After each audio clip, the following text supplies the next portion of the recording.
She hadn't eaten in 4 days. The berries were small and dark, hanging off a dead bush at the edge of a frozen Wyoming road, and every instinct she had left told her they were wrong. Wrong color, wrong smell, wrong everything. Maren Holloway knew plants. She'd known them since she was a girl, and she knew these would probably kill her. She ate them anyway. That was the moment Gideon Ashcroft's wagon came around the bend.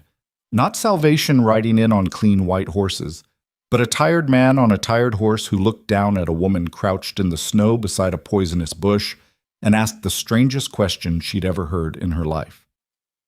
Can you cook?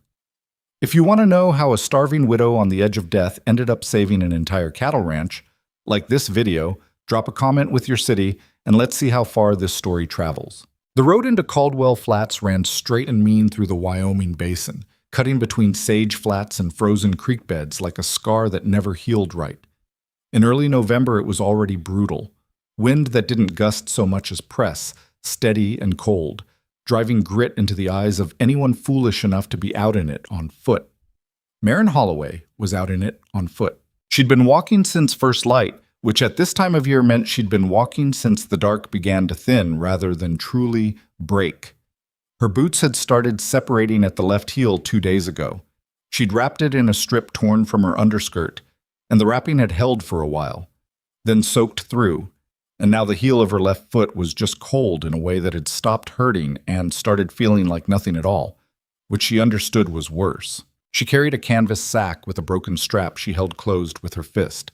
Inside it, 1 tin cup, a change of stockings she was saving for when she found work, a small knife with a cracked handle, and a folded piece of paper that had been a letter once. She didn't read it anymore. She kept it because throwing it away felt like admitting something she wasn't ready to admit. Her name before marriage had been Maren Cass. Her father had run a small farm outside Laramie, and her mother had been the kind of woman who knew the name of every plant within a 10-mile radius. What was safe, what was useful, what would put you in the ground if you looked at it sideways. Maren had inherited that knowledge the same way she'd inherited her mother's narrow hands and her father's jaw, without asking for it, without particularly valuing it, until the day she needed it. She'd married Thomas Holloway at 21 because he was steady and earnest, and because her father said a woman in Wyoming needed a man with land, and Thomas had 12 acres near the river bottom. They'd had 4 years. 4 years that weren't grand or romantic, but were real. Cold mornings and sunburned afternoons in a garden that produced better each season, and a small house that smelled like pine pitch and beeswax. Thomas wasn't much for talking, but he worked hard and he was kind, which Maren had come to understand was rarer than it should be. Then the fever came through in August, and Thomas was dead in 11 days. And 3 weeks after that, the bank took the land because there'd been a second note she hadn't known to ask about. And she was 25 years old with nothing but a canvas sack and boots that were already older than she wanted. She'd spent the better part of a year trying to make it work in Laramie. Washing, mending, a brief and miserable stint cleaning rooms at a hotel where the owner paid 2/3 of what he'd promised and grabbed at her twice before she put a laundry paddle across his forearm and quit. She'd done cooking work for a family named Pierce for 4 months. But the Pierces had decided to move back east before winter, and when they went fast, and their goodbye had included exactly $3 and an apology that didn't sit right with Maren, but which she took because $3 was $3. Now those $3 were long gone, the last of them spent on a room and a meal in a town called Trellis that she'd left 8 days ago, when it became clear there was nothing in Trellis for a woman without connections or references or money for a fresh start. She'd heard there was a town called Caldwell Flats another day's walk west, and past that, more ranches. And in ranch country, there was always work if you were willing and strong and didn't ask too much. She was willing, she was strong, or had been. She was in no position to ask too much of anyone. The bush was at the edge of where the road bent around a low bluff, half hidden in brown grass that had been crushed flat by snow and then exposed again by wind. She almost walked past it. What stopped her was a memory. Her mother's voice, very specific, from maybe 20 years ago. Those black ones, the shiny ones, some folks will eat those and be fine, and some folks will be sick for a week and some folks won't get up. She'd asked her mother which ones were which, and her mother had said, the ones on the dead bushes. Don't eat those. This bush was dead. Had been dead for a season at least, bark gray and splitting, branches bare except for the clusters of small black berries that clung on the way. Dead things sometimes do. Marin crouched down and looked at them for a long time. Her stomach had moved past the stage of cramping and into something quieter and more serious. Not pain exactly, more like an absence, a hollow pressure that made it hard to think straight. She'd had a handful of dried grass seeds the day before, which wasn't food but was something to chew. Before that, a small amount of creek water and half a biscuit she'd found wrapped in cloth on a fence post, left by someone or fallen from a wagon. Stale enough that she'd eaten only half of it before her stomach threatened to reject even that. She thought about her mother's warning. She thought about the fact that she was 4 days out of anything that reasonably qualified as food, that her foot might already be frostbitten, that the wind was not getting warmer, and that Caldwell Flats was at least another 4 hours away if her estimate of distance was right, which it might not be. She ate 6 berries, chewed them slowly, tasted something dark and faintly bitter, and then sat back on her heels in the dead grass and waited to see what happened. What happened was that she heard a wagon. Quiet. Gideon Ashcroft was coming back from Trellis, which was where he went roughly once a month to deal with matters he couldn't handle by post. The farrier bill dispute that had dragged on since September, a conversation with the land office about the eastern fence line, and a stop at the dry goods store for items his foreman had put on the supply list. He had a list of 8 things from the store, and he'd managed to acquire 6 of them, which felt about right for a trip to Trellis. He was 41 years old and had been running the Ashcroft Ranch, which his father had started and which he had expanded and nearly lost twice and then stabilized, for going on 16 years. He was not a tall man, but he was broad through the shoulders in the way of men who've spent decades at physical work, with a face that had been weathered into something that looked harder than it was.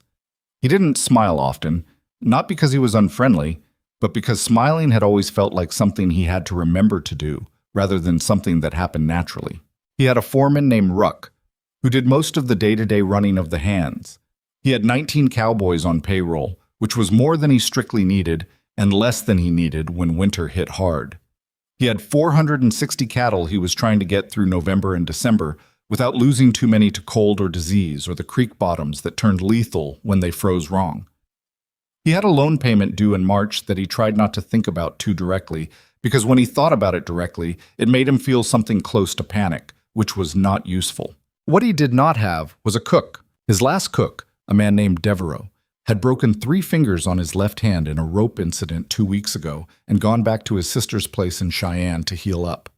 Before Devereaux, it had been a woman named Holst who'd lasted 3 months before deciding ranch cooking wasn't for her. Before Holst, it had been a rotating series of cowboys who took turns burning things and complaining about it, which was where the ranch was again now, and the result was that his men were eating badly and sleeping badly and working badly, and Gideon had been thinking about the cook problem the entire drive back from Trellis without arriving at any solution. He came around the bend in the road and saw the woman. She was crouched in the dead grass beside a bush, and for a moment he thought she was just resting. Travelers sometimes stopped here because the bluff cut the wind. But something was wrong with the picture. She wasn't sitting normally. She was crouched in the way people crouched when they didn't have the strength to sit up straight, and as the wagon came even with her, she looked up and he saw her face. She was maybe mid-20s, dark hair that had mostly escaped whatever it had been pinned in. The kind of thin that wasn't a natural thinness, but an imposed one. The thinness of someone who hadn't been eating, and her eyes were... He stopped the wagon. "Ma'am." He kept his voice level, the way he talked to spooked horses. "You all right?" "I'm fine," she said, which was such an obvious lie that he didn't bother responding to it. He climbed down from the wagon seat, which was not something he usually did for strangers, and looked at the bush she was crouched beside. He knew that bush. He'd known it since he was a boy riding this road with his father. "Those'll make you sick," he said. "I know." "You know, and you ate them anyway?" She looked at him with a steadiness that he found unexpectedly striking, given everything. "I didn't eat many." He looked at her boots. He looked at the canvas sack. He looked at the hollow under her cheekbones that didn't come from one missed meal or 2. He was not, by nature, an impulsive man. He thought things through, ran numbers in his head, considered consequences. He'd learned that lesson early and hard, and it had served him well. But there were moments when thinking too long was its own kind of mistake, and this felt like one of them. "Can you cook?" he said. She blinked. It was the most emotion her face had shown. "Can I... what?"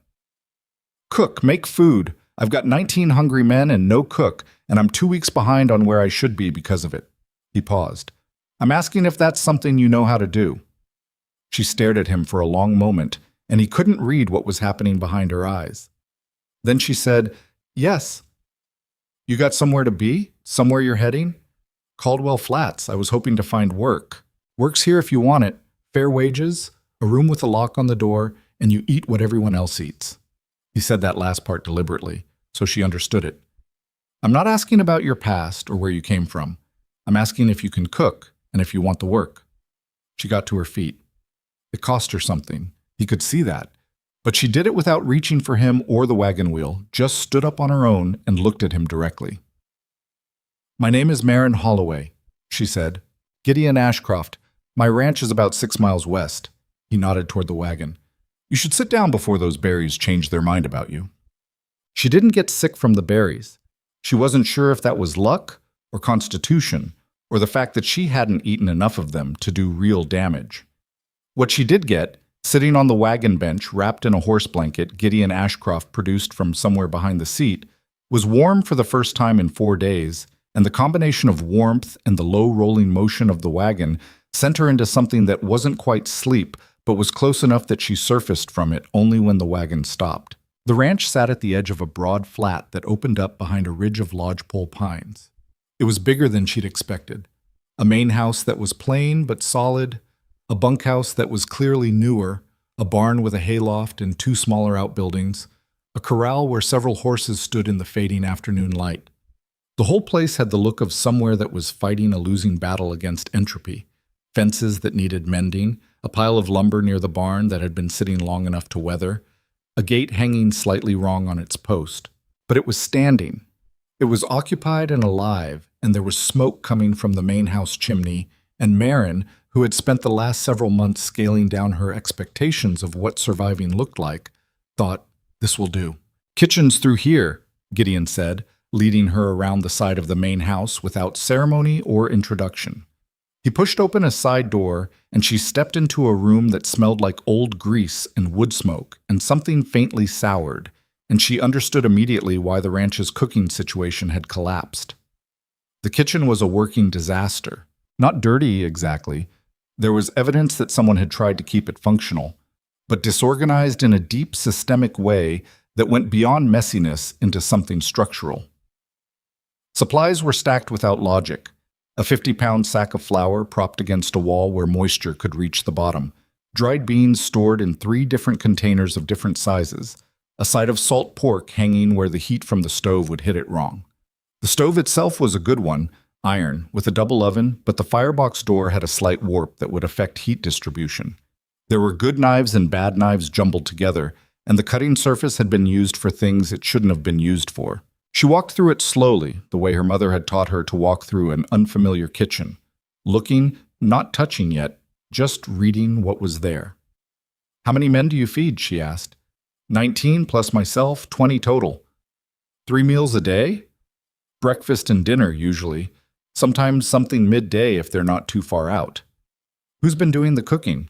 2 men taking turns. They hate it and they're bad at it, which doesn't help either problem." He paused. "Biscuits 2 nights ago came out like stones. Good ones would have bounced." She turned and looked at him. He wasn't joking exactly, but there was something dry in the way he'd said it, something that suggested he was capable of dry. She noted that. "I'll need to reorganize this," she said. "Not tonight, but before I can work properly. The flour's going to mold where it's sitting. The salt pork needs to move." "All right. I'll want a list of what's in the supply shed and what's coming in next order." "I can have that for you tomorrow." "I'll also need to know what the men won't eat. Everybody's got something." He thought about it. "Ruck. That's my foreman.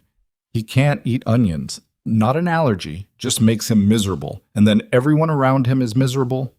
Martinez, one of my riders, is Catholic, doesn't eat meat on Fridays. The rest'll eat most things if it's hot, and there's enough of it." Maren nodded. She was cataloging, already thinking forward.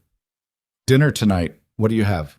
Potatoes, dried beans that have been soaking since this morning, I think, some smoked ham, whatever else you can find. That's enough, she said. He looked at her the way she was coming to recognize as his default expression, watchful, measuring, not unfriendly. You haven't eaten today. I'll eat when the men eat. That's how it works, she said, firm, without aggression. I don't eat first. I eat when I know everyone's had enough. He was quiet for a moment. Then he said, There's bread from yesterday in the box there. It's not going to make it to tomorrow anyway. Eat some of that while you work. Nobody's going without their dinner because you have half a loaf of yesterday's bread. It was the most she'd heard him say at once. She picked up the bread, which was slightly hard but fine, and took a bite while she started pulling open cabinets to see what she actually had to work with.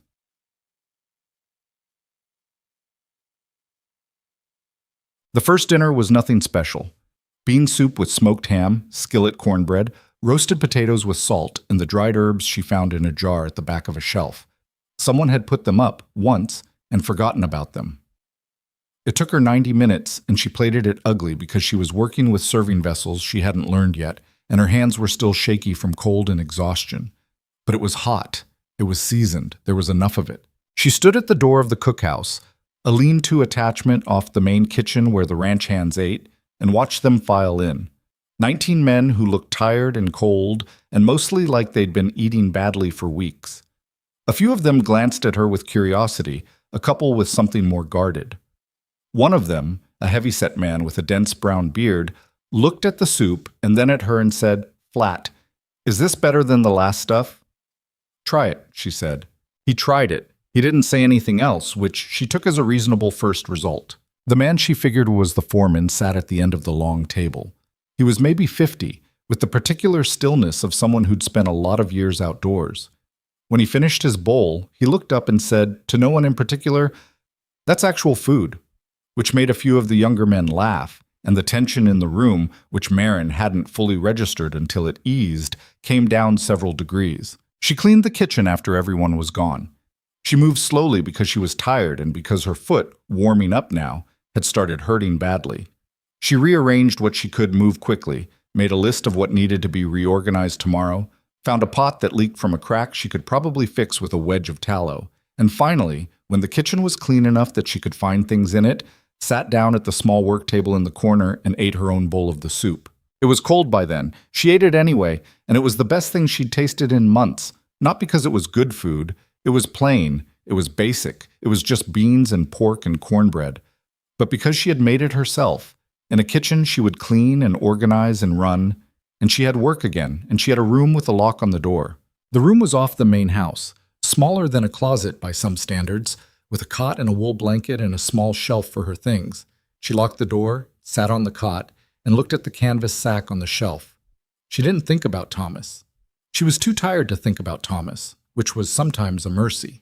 She thought about the morning, what she'd make for breakfast, how she'd move the flour without making a mess, whether the warp in the firebox door could be shimmed or whether she'd have to work around it. She thought about the 19 men she'd fed tonight, and the 20 she'd feed tomorrow, and the 100 small adjustments that would turn this broken kitchen into a place where she knew where everything was, and everything was where it should be. She was asleep before she'd finished the thought. Morning came before light, which was how mornings worked in a working kitchen. She was up at 4:30, not because she'd set any kind of alarm, but because she'd always woken early, some internal clock that hadn't needed winding since she was a girl. She dressed quickly, tied her hair back tightly. She had strong feelings about loose hair in a kitchen, and went to work. Breakfast for 20 was a different animal from dinner. Dinner you could take time with.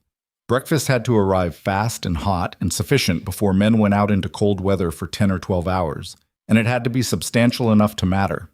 She made oatmeal with dried apple, which she found in a crock behind the flour, and fried salt pork cut thin so it went further, and biscuits that she made from scratch because the only biscuits she'd eat were ones she'd made herself. The biscuits took the most time. She'd been making them since she was 9 years old, and her hands knew the process without input from her brain. The right amount of fat, worked in with the fingers until the mixture looked right, not too much handling after the liquid went in, into the oven while the heat was still building so the bottoms didn't burn before the tops were done. She knew how to adjust for altitude, for dry air, for an oven that ran hot on the left side, which this one did. The first man through the door at 5:30 was the heavyset one from the night before. He stopped when he smelled the biscuits, and his expression did something complicated. "Those fresh?" he said. "Just out," she said. He sat down without another word and ate 4 biscuits with his oatmeal, which Marin counted as a successful opening. The foreman, Ruck, she'd confirmed his name from a brief conversation the night before, came in at 5:45 and moved through the line with the methodical efficiency of someone who'd been feeding himself in field conditions for 30 years. He took his tray and sat and ate, and when he was done, he carried his dishes back to her window, which not all of them did. "Holloway," he said. She'd told him her name the night before. "You eat yet?" "I'll eat when the rush clears." "Rush is clear. It's 6 o'clock." He set his own dishes down. "Sit down and eat something before you fall over." She started to say something about the cleanup, and he looked at her with an expression that was not unkind but was definitive. "I've got a man who can carry hot water. He'll do the heavy lifting on cleanup while you eat. Sit down." She sat down. Ruck remained at the table while she ate. He wasn't making conversation exactly. He was a man of few words, she was already learning, but he was there in a way that felt deliberate, like he was making a point about something without saying it out loud. "How long the ranch been without a cook?" she asked. "Devereaux left the 14th, so 2 weeks." "What were they eating?" "You don't want to know." "I do, actually. I need to know what kind of hole I'm digging out of." He considered that. First week, Tanner and Hayes took turns. Neither one of them can cook, but they're prideful, so they wouldn't admit that, which meant everything came out worse than if they just admitted they didn't know what they were doing and kept it simple. Second week, after Tanner nearly put a man down with the soup, Mr. Ashcroft started riding into Caldwell Flats to get food from the boarding house there, which cost money and took time and still left the men hungry because boarding house portions aren't ranch portions. So they've been underfed for 2 weeks. Yes. That's why the productivity dropped. Ruck looked at her for a moment. "Mr. Ashcroft told you about the productivity?" "He didn't have to. You can see it in the men." She nodded toward the door. "They're moving slow. Not lazy slow, depleted slow. That fixes itself inside a week if the food's right."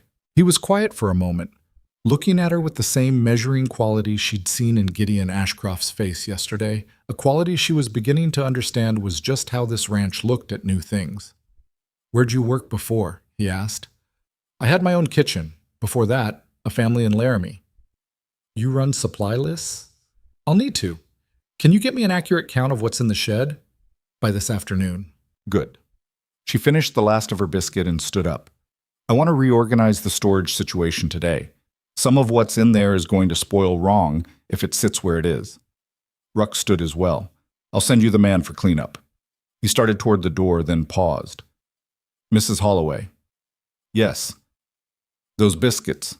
He stopped, seemed to decide something. Devereaux couldn't make a biscuit. 2 years he was here. He went out without explaining what he meant by that, but she understood it anyway. The first full week was work that used everything she had. She spent the first 2 days reorganizing the storage systems from the ground up, which was physical labor as much as anything else. Moving sacks of grain and flour and dried goods, wiping down shelves that had never been wiped, relocating the salt pork to where the temperature was right, building a system of organized bins that meant she could put her hand on any ingredient in 15 seconds without thinking about it. The stove she couldn't fix, but she learned it. Every stove had its own personality, where it ran hot, where it cooled unevenly, what the firebox needed to hold a steady heat through a long braise. This one liked more fuel than she expected, ran cool on the right side oven, had a hot spot at the back of the main surface where things burned if she forgot. She mapped it mentally the way she'd mapped every other stove she'd ever worked on, and by the 3rd day she was using it like she'd had it for years. The men's eating patterns she cataloged as carefully as the ingredients. Some ate fast and wanted volume. Some were picky in specific ways. An older cowboy named Jed Walsh had bad teeth and needed things that weren't hard to chew. She started making sure there was always something soft alongside the harder fare. A young man named Danny Pratt, couldn't have been more than 18 from the look of him, ate almost nothing at breakfast but could put away an extraordinary amount at dinner. which told her something about how his digestion worked and let her plan accordingly. She stretched the supplies in ways she hadn't had to since the lean years of her own farm. The trick wasn't having enough. The Ashcroft Ranch had decent stores, better than she'd expected. It was making the most of what she had so that the men felt fed, felt satisfied, felt like they'd eaten well rather than merely eaten.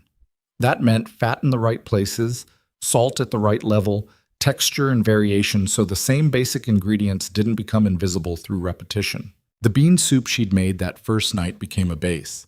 She ran it different ways, with ham one night, with dried chili the next, with the last of a smoked sausage she found in the back of the cold room the third night. The men didn't notice they were eating variations on the same thing because each version tasted distinct. That was craft, not magic. Her mother had called it feeding the memory as much as the stomach.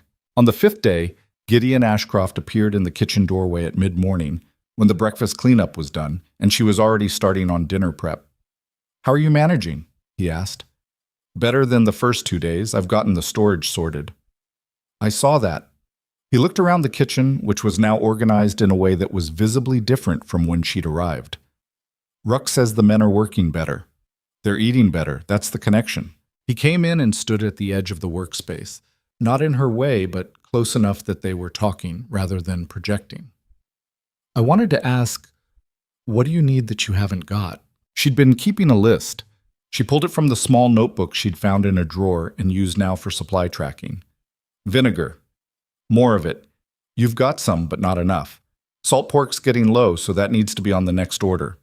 I'd like dried mushrooms if the supplier in Caldwell Flats carries them. They make a difference in the winter stews. And I need a large pot. The biggest one I've got has got a crack that I've been working around, but it's going to fail." He looked at the list without taking it. "All of that's reasonable. I'll have Ruck add it to the order." A pause. "The pot I'll take care of when I'm next in town. One other thing." "Go ahead." "The flour storage. The way it was when I got here, half that sack was going to mold by spring. I moved it, but you're going to need a proper storage box, sealed, off the floor. I can build one if I have the lumber and the time, or I can tell you how to have it built." He looked at her. "You can build a storage box?" "I built most of the shelving in my own farm kitchen." She said it without particular pride. It was just a fact. "My husband wasn't handy. I learned." It was the first time she'd mentioned anything personal, and she felt it land in the air between them. Not heavy, exactly, but present. "I'll get you the lumber," he said, "and the time." He left without asking about the husband, which she appreciated more than she could easily say. Tufts!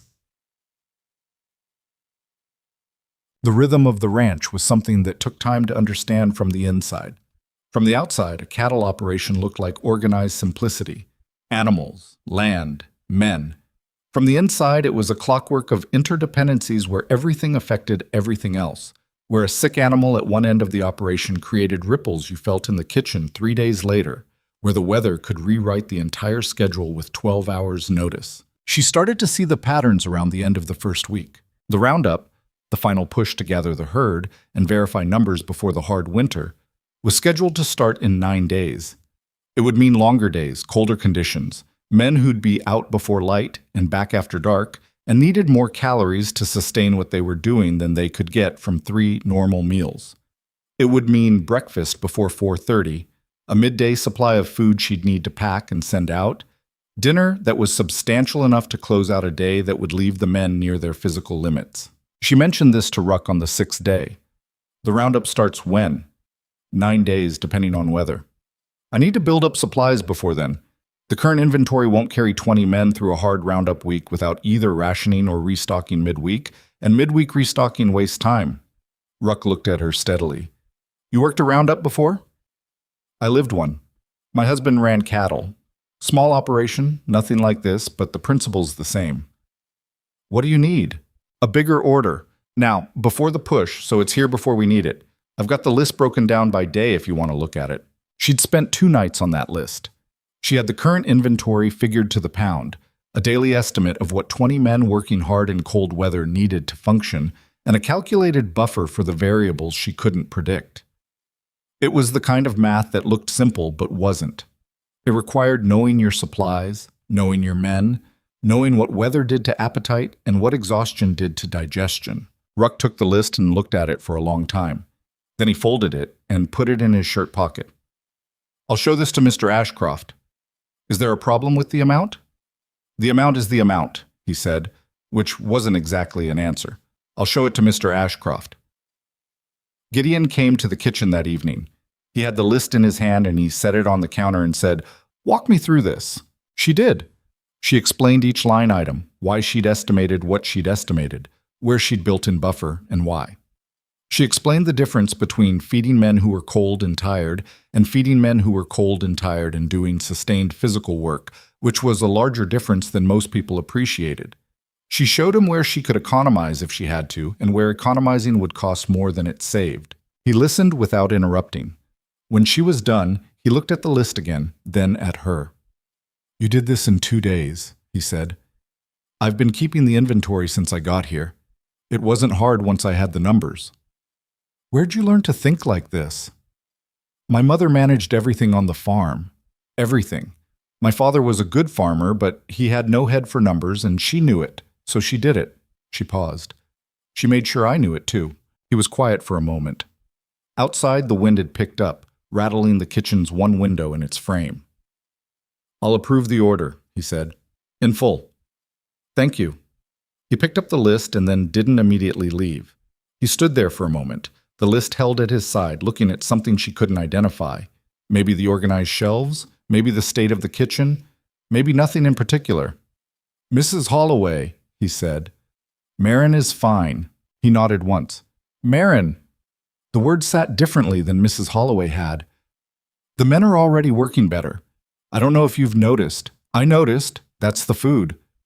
"Ruck thinks it's more than the food." She didn't say anything to that. "I'm just saying, what you're doing here is making a difference that goes past the kitchen." He seemed slightly uncomfortable with the statement, like he'd meant to say something smaller and it had come out larger. "I wanted you to know that. I'll let you know after the roundup," she said. "That'll be the real test." He almost smiled. It was quick, and it didn't quite make it all the way to his eyes, but it was there. "Fair enough," he said, and left. She turned back to the cutting board, and she let herself, just for a moment, feel the things she'd been carefully not feeling for a week. Not happiness, exactly. That was too much of a word for where she was and what she had. Something smaller and more specific. The feeling of being in the right place. The feeling of being useful in a way that was real and visible, that showed up in how men walked and worked and ate. She'd lost a farm, a husband, almost a year, and nearly her life on the side of a frozen road. She picked up the knife and went back to work. It was on the 8th day that she first heard the name Silas Kincaid. She wasn't meant to hear it. She was in the small hallway off the main room of the house, bringing a tray of coffee that Gideon had asked for before the accounting work he did on Tuesday evenings.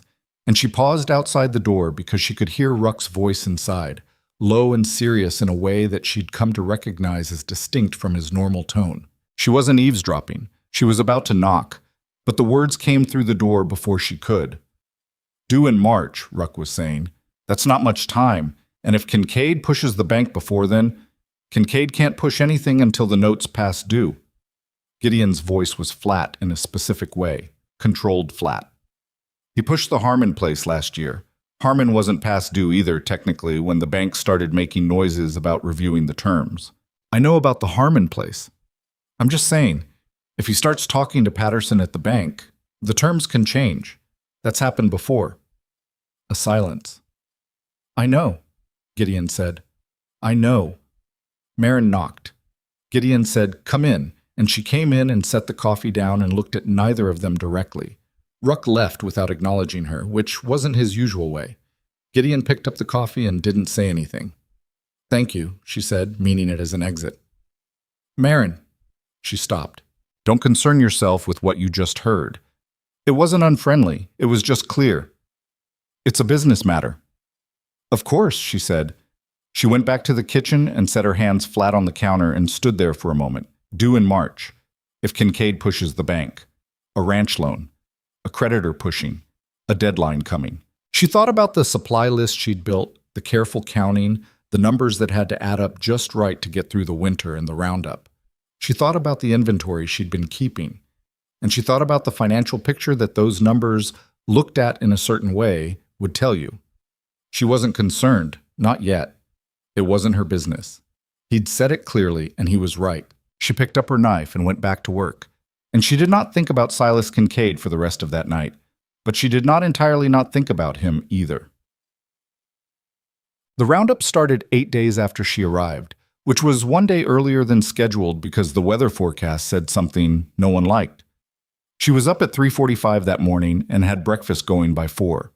By 4:30, the men were coming in quiet and purposeful, the particular focused energy of people beginning something hard and necessary. She fed them well, better than well. She sent them out with full stomachs, proper biscuits, coffee that was strong and hot and ready in quantity, a side of fried salt pork that she'd stretched by slicing thin and frying crisp so it went further without feeling sparse.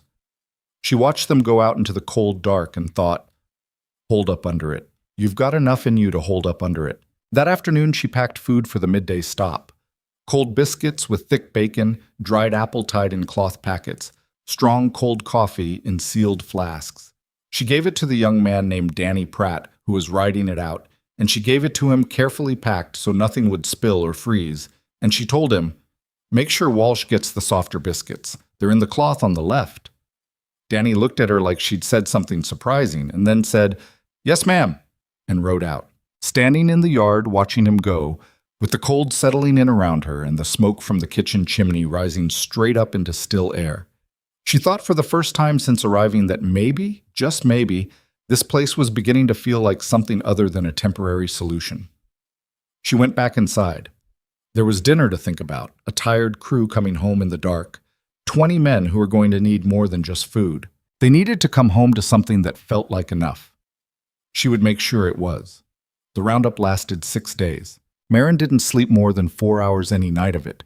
She was up before 4 every morning, and the last light in the kitchen was hers, burning past 10 when the cleanup was done and the prep for the next day was laid out, and she'd finally let herself sit down with whatever was left in the pot and eat standing over the stove, because sitting felt like admitting the day was over, and the day wasn't over until she said it was. By the 3rd day, she had the rhythm of it locked in.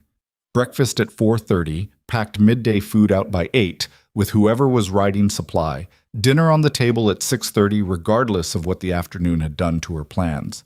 She learned that plans were a guideline on a working ranch, not a promise. Twice she had the dinner nearly ready when weather or a problem with the herd pushed the men's return back by an hour, and both times she held the temperature on everything without letting quality slide, which required attention and a particular kind of patience she'd developed over years of feeding people who couldn't tell her when they'd be hungry. The men came in at the end of those days looking used up. Not dramatically. These were men accustomed to hard work, and they didn't complain. But she could read the specific quality of their exhaustion in how they moved, how they sat, how long it took them to form full sentences. Cold weather cattle work was particular in the damage it did. Not just physical fatigue, but something that went into the bones and the eyes, a tiredness that food could partially address if the food was right. She made sure the food was right. On the 4th night, she put a beef and root vegetable stew on the table, the last of the remaining beef cuts she'd been saving, stretched with turnips and carrots and a handful of dried mushrooms from the order that had arrived 2 days before. The mushrooms had cost extra, and she'd justified them to Ruck as flavor extenders, which was true. But the real reason was that mushrooms in broth made something that tasted like it had been worked over for hours, tasted like effort and care. And after 4 days of roundup, the men needed to taste that somebody had put effort and care into their food. Jed Walsh, the older hand with the bad teeth, finished his bowl and pushed it slightly forward on the table, which she'd noticed was his way of indicating he'd want more if there was more. She refilled it without being asked. He looked up at her briefly. Didn't say anything, but his eyes said something. She went back to the kitchen and found she had to stand still for a moment with her hands pressed flat on the counter. It wasn't sentiment exactly. It was something more practical than sentiment, the recognition that this was what she was built for. Not the physical work, though she was capable of that. The reading of people, the adjustment to what they needed, the satisfaction of the gap between what was there and what could be done with it. Thomas had known this about her. He'd said it once, not as a compliment exactly, but as an observation. You fix things, Maren. That's what you do. Walk into a broken situation and start fixing it before you've even unpacked. She'd argued at the time because she wasn't sure fixing everything was always the right instinct.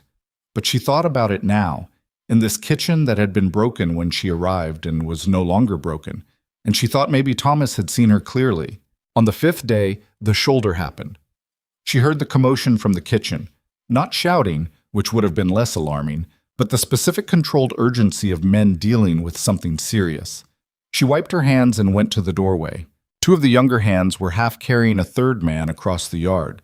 She recognized him as Cole Barker, 22 or 23, one of the better riders, a quiet man who made a point of thanking her after meals, which she'd noticed and appreciated. He was holding his left arm at an angle that was immediately and obviously wrong. His face was the gray-white color of pain that had moved past sharp and into systemic. The men carrying him were moving toward the bunkhouse. Marin was already crossing the yard. "What happened?" she said. "Horse spooked on the ice," one of the men said. Torres, she thought his name was. "He went down hard on the left side." She stepped in front of them and looked at Cole's shoulder. She didn't touch it, not yet. She looked. The arm was displaced forward and down, which meant the humeral head had come out anteriorly. Forward dislocation, which was the most common type and the most fixable if you knew what you were doing. She'd seen it twice. Once on her neighbor's son when she was 17, and once on Thomas himself, who'd gone off a roof he shouldn't have been on. Her mother had set the neighbor boy's shoulder in about 90 seconds with a method she'd learned from an older woman who'd ranched near the Platte River before Marin was born. Thomas's had taken longer because Thomas had panicked, which made the muscles harder to work with. The nearest doctor was in Caldwell Flats, 12 miles away. She did not know how bad the roads were right now.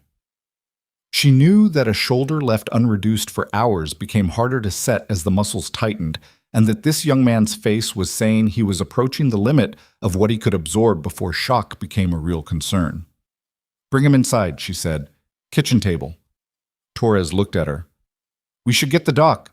The doc is 12 miles in questionable conditions, and this shoulder needs to go back in now, not in 3 hours." She looked at Cole directly. "Do you want to wait 3 hours?" Cole's jaw was tight. "No, ma'am." "Then come inside." They brought him in, and she cleared the end of the kitchen table, had them help him sit, and then stood in front of him and talked to him in a low, even voice, while she ran her hands over the joint to confirm what she'd thought she'd seen. "I'm going to need you to tell me if anything I do changes the pain in a specific way," she said. "Not just hurts, changes. Can you do that?" "Yes." His voice was strained but steady. "Good." She looked at Torres and the other man. "One of you go find Ruck, the other one stay here and hold his other shoulder still. Not hard, just steady." Torres left. The other man, whose name she thought was Perkins, stationed himself behind Cole and put careful hands on his right shoulder. She'd watched her mother do this twice and done it herself once, and all 3 times the principle had been the same. Relaxation was the key, not force. A shoulder that had dislocated anteriorly would go back in with relatively modest manipulation if the surrounding muscles weren't fighting you, and the muscles wouldn't fight you if the patient trusted you, and the patient wouldn't trust you if you were tense or uncertain or in a hurry. So she was none of those things. She took her time. She kept talking. "How long you been on this ranch?" she said. Cole blinked. The question had clearly surprised him. 3 years? You like it? Most of it. What's the part you don't like? He almost laughed, which was exactly what she'd wanted. A moment of something other than the pain, a second of relaxed engagement. "The fences," he said. "Never liked fence work." "Nobody likes fence work," she said, and in the same breath as he was exhaling the small laugh, she applied the traction and rotation she needed, a smooth, controlled movement that required her whole body behind it, not just her hands, and the joint relocated with a sound that made Perkins wince. Cole made a short, choked noise. Then he went very still. "Done," she said. He turned his head slowly and looked at his shoulder, moved his arm, cautiously. His face changed, the gray-white quality fading, color coming back, and with the color a particular expression that she'd seen on Thomas's face and the neighbor boy's face, and which meant the same thing each time, the relief of a pain that had become so fundamental you'd forgotten what not feeling it was like. He stopped, tried again. That's better. It's going to be sore for several days. You shouldn't do heavy work with that arm for at least a week. She was already moving to the shelf for the cloth she'd used to make a sling. I'll wrap it, but you need to keep it still. The joint's back where it belongs, but the tissue around it is angry. Ruck arrived at the door as she was tying the sling. He took in the scene with the swift inventory of a man who was accustomed to assessing situations quickly and said nothing for a moment. She put it back in, Perkins said, with the specific tone of someone reporting something they weren't entirely sure they'd witnessed correctly. Ruck looked at Cole. Cole nodded. Ruck looked at Marin. She finished the knot on the sling and said, without looking up, "He needs to be off heavy work for a week. If the pain changes significantly or the arm goes numb, someone needs to ride for the doctor." "Where'd you learn that?" Ruck said. "My mother." She stepped back and looked at Cole. "Can you eat?" He looked slightly stunned. Yes. Dinner's in 2 hours. Come and eat. Food helps." He came to dinner that night with his arm in the sling, and when he came through the line, she gave him the extra portion she'd set aside, and when he looked at her, she just nodded toward the table and he went and sat down. Across the room, she saw the way the other men looked at him, and then looked at her, and then looked at each other.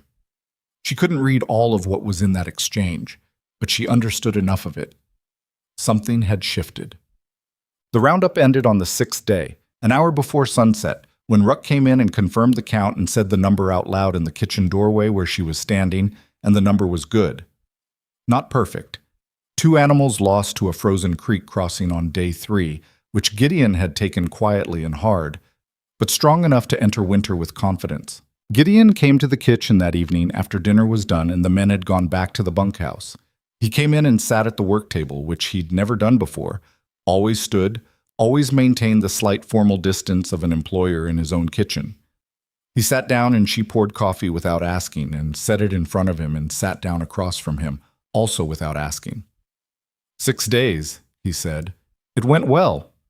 2 animals. 2 animals, she agreed. In those conditions, on those crossings, that's not a disaster. He turned the coffee cup in his hands. Martinez says Cole Barker would have been in bad shape if you hadn't. Martinez is probably right about the timing, she said. The shoulder would have been harder to reduce after a few hours. Where did you learn to do that? My mother, she considered how to put it. She was practical. There were no doctors near where we grew up. You learned to handle what you could handle. He looked at her for a moment. She'd noticed that he didn't look away when he was thinking, which was different from most people. Most people looked away when they were processing something, gave you the courtesy of their gaze's absence. He looked directly and steadily, which she'd initially found slightly uncomfortable and had come to find simply his way. I need to ask you something, he said. All right. Are you planning to stay through winter? She hadn't expected the question to land the way it did. She'd been so focused on the immediate work, on the roundup, and the supplies and the day-to-day demands of the kitchen that she hadn't thought forward in the way the question required. She'd been surviving in increments, the way you did when you'd been surviving for long enough. I plan to stay through winter, yes, she said. If the work's still there, the work's there. He seemed to want to say something more and was measuring it. I want you to know what you've done in 2 weeks, the inventory system, the supply planning, the men working better. He stopped, started again. I've had this ranch for 16 years, and I've never had a cook who thought about it the way you think about it. Cooking is just logistics, she said. People forget that. It looks like craft. But underneath the craft, it's numbers and planning and resource management, same as anything else on a ranch. Devereaux didn't think that way. Devereaux put the flour next to the damp wall. Devereaux wasn't thinking about the system. Something that wasn't quite a smile moved across Gideon's face. No, he wasn't. She picked up her own coffee, which was cold by now, but she drank it anyway. Can I ask you something? Go ahead. The loan, the one due in March. She watched his face change slightly and held up a hand. I'm not asking the details. I'm asking if the ranch's financial situation is something I should factor into the supply orders going forward. I don't want to over-order if there's a reason to be conservative. He was quiet for long enough that she thought she'd overstepped. Then, where did you hear about the loan? The hallway. 2 weeks ago. I wasn't listening. I was bringing the coffee tray. She met his eyes directly. I should have told you I'd heard something. I didn't. That was wrong of me, and I'm telling you now. Another pause. He turned the cup in his hands again. The loan is being managed, he said finally. You don't need to cut the orders. All right, but he stopped. If you saw something in the supply numbers that concerned you, about the broader financial picture, would you tell me? She looked at him for a moment. Yes? Even if you thought I wouldn't want to hear it? Especially then. He nodded, once, slowly, the way he nodded when he'd come to a decision he wasn't entirely comfortable with. Then yes, the loan situation it's a concern. March isn't far, and there are factors outside the ranch itself that make it more complicated than it ought to be. He said the last part with a flatness that told her there was more to it than he was saying. She filed the information carefully, said nothing further about it. The supply orders are appropriate, she said, bringing it back to practical ground. I'm not over-ordering. If anything, I've been slightly conservative on the protein because I wanted to see how the men's consumption patterns ran before I committed to quantities. And now that you've seen them, I'll adjust up slightly on the next order. Nothing dramatic. He finished his coffee and stood. For a moment, he just stood there, looking at the kitchen the way he'd looked at it before, taking inventory of something she couldn't see but felt was the space itself, how it had changed. The men respect you, he said. It came out like he hadn't planned to say it. They respect the food, she said. That's not all they respect. He picked up his hat from where he'd left it on the table. Cole Barker told everyone at the bunkhouse tonight that you're the reason his arm still works. You know that's going around. I know. Does that bother you? She thought about it honestly. No, but I don't want it to become the main thing they think about when they think about me. I'm the cook. That's what I'm here for. The shoulder was one afternoon. Sometimes one afternoon is what people remember. She had nothing to say to that. He put his hat on and said goodnight and went out. And she sat with the cold coffee and thought about what he'd said and about the name Kincaid that she'd filed in the back of her mind 2 weeks ago and hadn't forgotten. Factors outside the ranch itself. She thought about the inventory she'd been building, the careful count of what came in and what went out, the running tally of costs against what the supply orders showed. She wasn't looking at the ranch's finances. That wasn't her job. That wasn't any part of what she'd been hired to do. But numbers had a way of telling you things if you were paying attention, and she'd been paying attention. She washed the coffee cups and put them away and told herself it wasn't her business. She told herself that twice, which was probably once more than she should have needed to. The weeks after the roundup settled into a rhythm that was harder than before, but more predictable. The cold came in steadily, day by day, and with it came the particular demands of a ranch in deep winter. Animals that needed more watching, men who came in colder and needed more warming, equipment that failed in specific cold weather ways and needed improvised solutions. The kitchen was the warmest room on the ranch, and it became, without anyone deciding this, a gathering place. Not in a social way. She kept the kitchen functional, not comfortable. But men would drift in on breaks, hold their hands near the stove for a minute, take coffee from the pot she kept going all day, and drift back out. She didn't encourage this, but she didn't discourage it either. She'd learned in her first marriage that a kitchen with the door open was a different kind of home than a kitchen with the door closed, and a ranch was the same. She learned the men more fully in those weeks. Danny Pratt, the youngest, who was 18 and from Missouri, and who was frankly not cut out for ranch work but was too proud to admit it, and who she began assigning small kitchen tasks to on the pretext that she needed help, because his face in the kitchen was more relaxed than his face anywhere else, and she suspected he cooked at home with his mother and missed it. She never said any of this. She just handed him a knife and told him to quarter the turnips. Jed Walsh had a son somewhere in Colorado he didn't talk about, but mentioned once by accident, Wade, she thought the name was, and when he mentioned it, his face did something specific that she recognized and looked away from, because some things you didn't look at directly if you wanted to treat a person with dignity. She started making sure Walsh had coffee before the others in the morning, a small thing, but he noticed. Torres, who'd been one of the skeptics in the first week, and who'd come around after the Cole Barker situation, turned out to have strong opinions about dried beans versus canned, which she agreed with on principle but not always in practice. And they had 3 separate conversations about this over 3 separate weeks that were the closest things she had to kitchen debates. and which she found she looked forward to. Canned beans are a surrender, Torres said one afternoon in the kitchen on a 10-minute break from fence repair. Canned beans are a tool, she said. Same as any other. You use the right tool for the situation. My grandmother would disagree. Your grandmother probably had more time than I do to soak beans overnight. He conceded the point, but not the principle, and she understood that about him. Gideon she saw every day, but not always at length. He came to the kitchen in the evenings most nights, took coffee, talked about the ranch's operational state, the cattle, the fences, the weather forecasts, things that were going well and things that weren't. She noticed that he'd begun telling her things he probably told Ruck, in more detail, not the full picture, but more than the abbreviated employer-employee transaction of those first days. She wasn't sure what to do with that exactly, so she did what she always did with things she wasn't sure about. She paid attention and waited. She was almost through her third week on the ranch when she found the ledgers. She hadn't been looking for them. She was reorganizing the small room off the kitchen that had been used for storage, and that she wanted to convert into a proper dry pantry.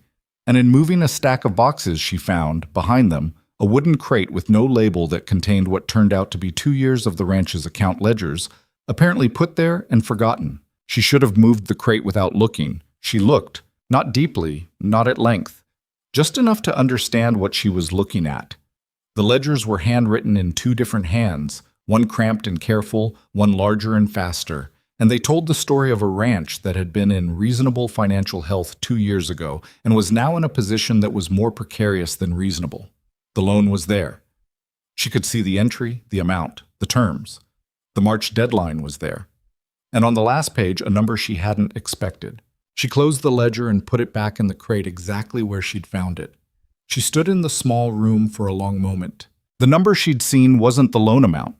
The loan amount was large but survivable, or looked survivable from the supply side of things she could see from where she stood. The number she'd seen was a second line item, fees it was labeled, to an entity identified only by initials she didn't recognize. And it was recurring, monthly.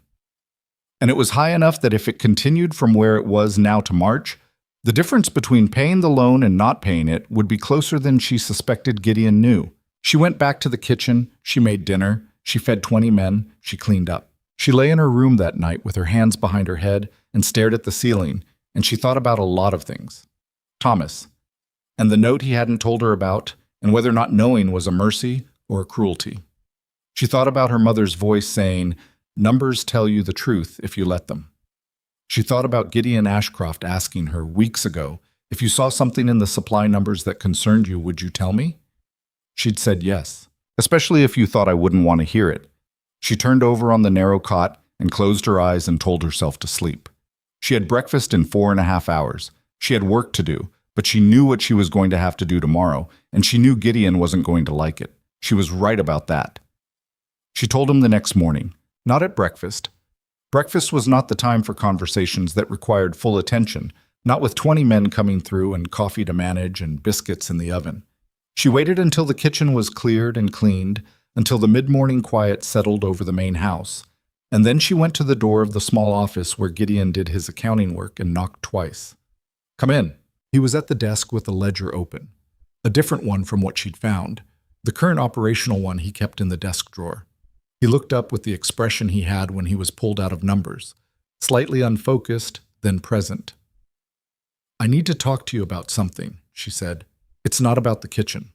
He set down his pen. "Sit down." She sat. She put her hands in her lap and looked at him directly and said, "I found the account ledgers, the ones from the last 2 years. They were in a crate behind the boxes in the storage room off the kitchen. I was reorganizing and I moved the wrong box." She paused. "I looked at them. I shouldn't have, and I'm telling you that I did." The expression on his face went through several things quickly. She watched it happen and didn't look away. "How much did you see?" he said. His voice was careful. "Enough to understand the shape of the problem." She kept her tone even. "There's a recurring fee line item in the second ledger, monthly. It's labeled with initials I don't recognize. If that continues at the current rate between now and March, the gap between what the ranch can produce and what the loan requires closes significantly." Silence. Outside, wind moved through the pines at the ridge, the sound of it coming through the walls like something breathing. You got all of that from looking at ledgers you weren't supposed to look at, he said. Not angry, assessing. Yes. Most people couldn't read a ledger like that. My mother could. She made sure I could. She waited a beat. I'm not asking you to explain the feline or who the initials belong to. That's your business. I'm telling you what I saw because you asked me to tell you if I saw something that concerned me, and this concerns me. Gideon leaned back in his chair. He picked up the pen he'd set down and turned it in his fingers, not writing, just holding. She'd noticed he did this when he was deciding something. The initials are VPM, he said finally. It stands for Valley Property Management, which is a company that exists on paper in Cheyenne and that exists in practice as Silas Kincaid's method of collecting what he calls a land stewardship fee from ranches that neighbor his holdings. Marin sat with that for a moment. Is that legal? The agreement was signed by my father before I took over the ranch. Something moved across his face, not quite bitterness, but the particular flatness of a man who'd been living with a thing long enough that the anger had worn off and left something quieter behind. My father didn't read it carefully enough. By the time I found out what it was, the agreement had 3 years left, and I didn't have the money to contest it. When does the agreement end? It ended 8 months ago. She looked at him. Kincaid's attorney sent a renewal notice, he said. I didn't sign it. Kincaid has been collecting anyway, through the bank. Patterson at the bank processes it as a standard land fee pool. Either he doesn't know what it is, or he knows exactly what it is. His jaw was tight. I've been fighting it through correspondence for 6 months. His attorney responds, makes reference to terms I don't recognize, and in the meantime, the fee keeps coming out. How much is it per month? He told her the number. It was the number she'd seen in the ledger. Hearing it spoken out loud in this small office made it feel heavier than it had on paper.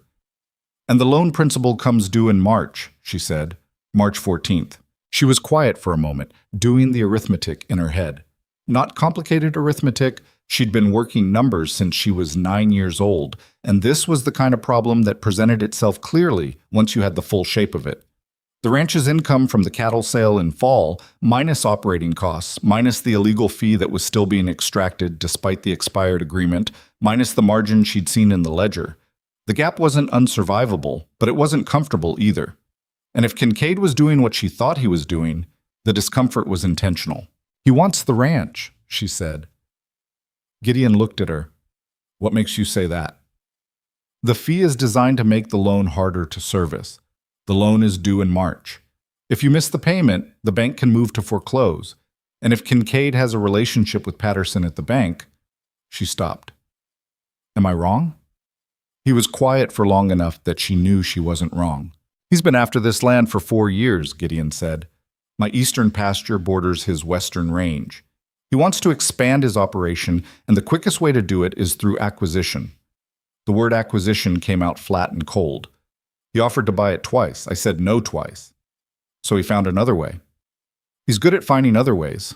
She sat with the full picture for a moment. The ranch, the men, the kitchen she'd rebuilt, the supply system she'd built from scratch, the roundup she'd just gotten 20 men through, all of it sitting on a foundation that had a crack in it she hadn't known about until this morning.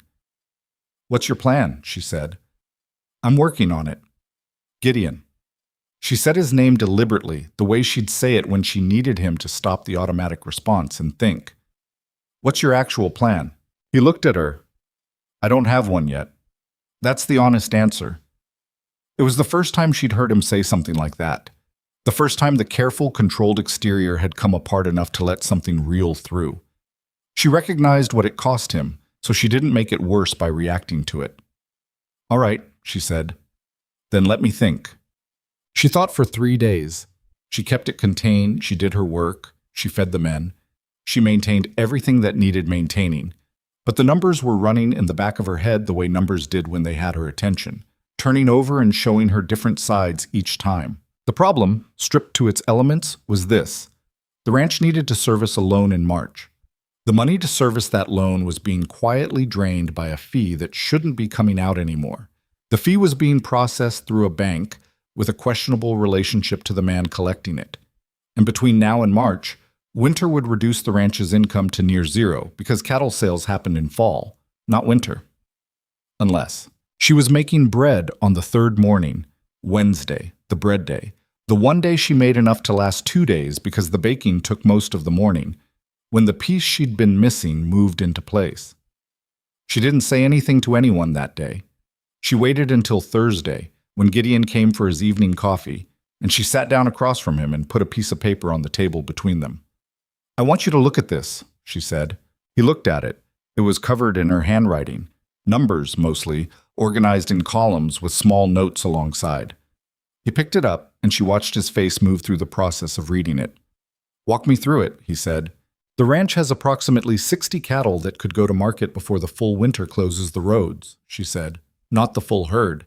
You can't sell the breeding stock, and you need to keep enough animals to stay operational next spring, but 60, maybe 65 in the right condition could go. Winter cattle prices are lower than fall prices. Yes. By how much depends on condition. A healthy animal in good weight sells better in winter than people expect because supply is lower.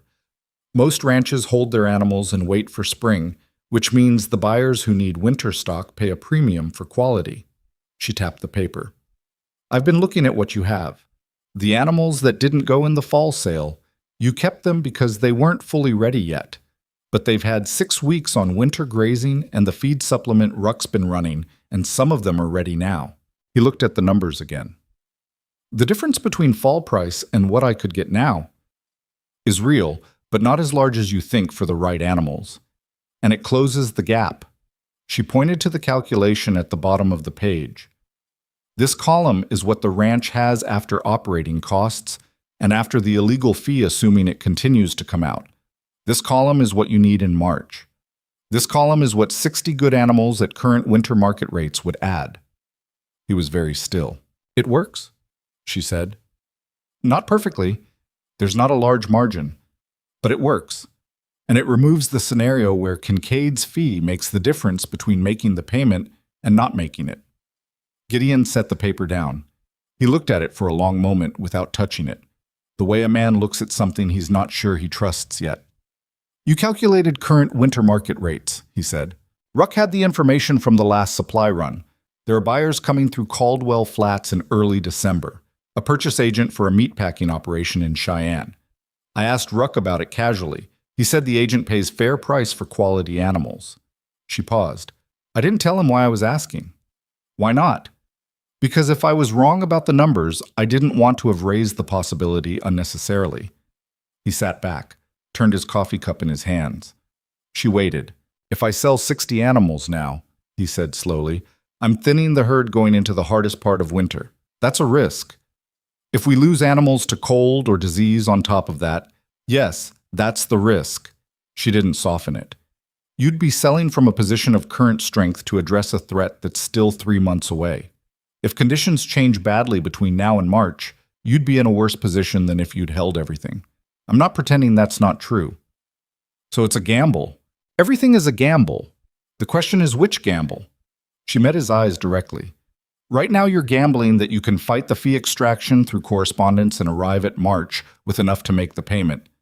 That gamble depends on Patterson at the bank and Kincaid's attorney doing something they have no apparent motivation to do." He was quiet.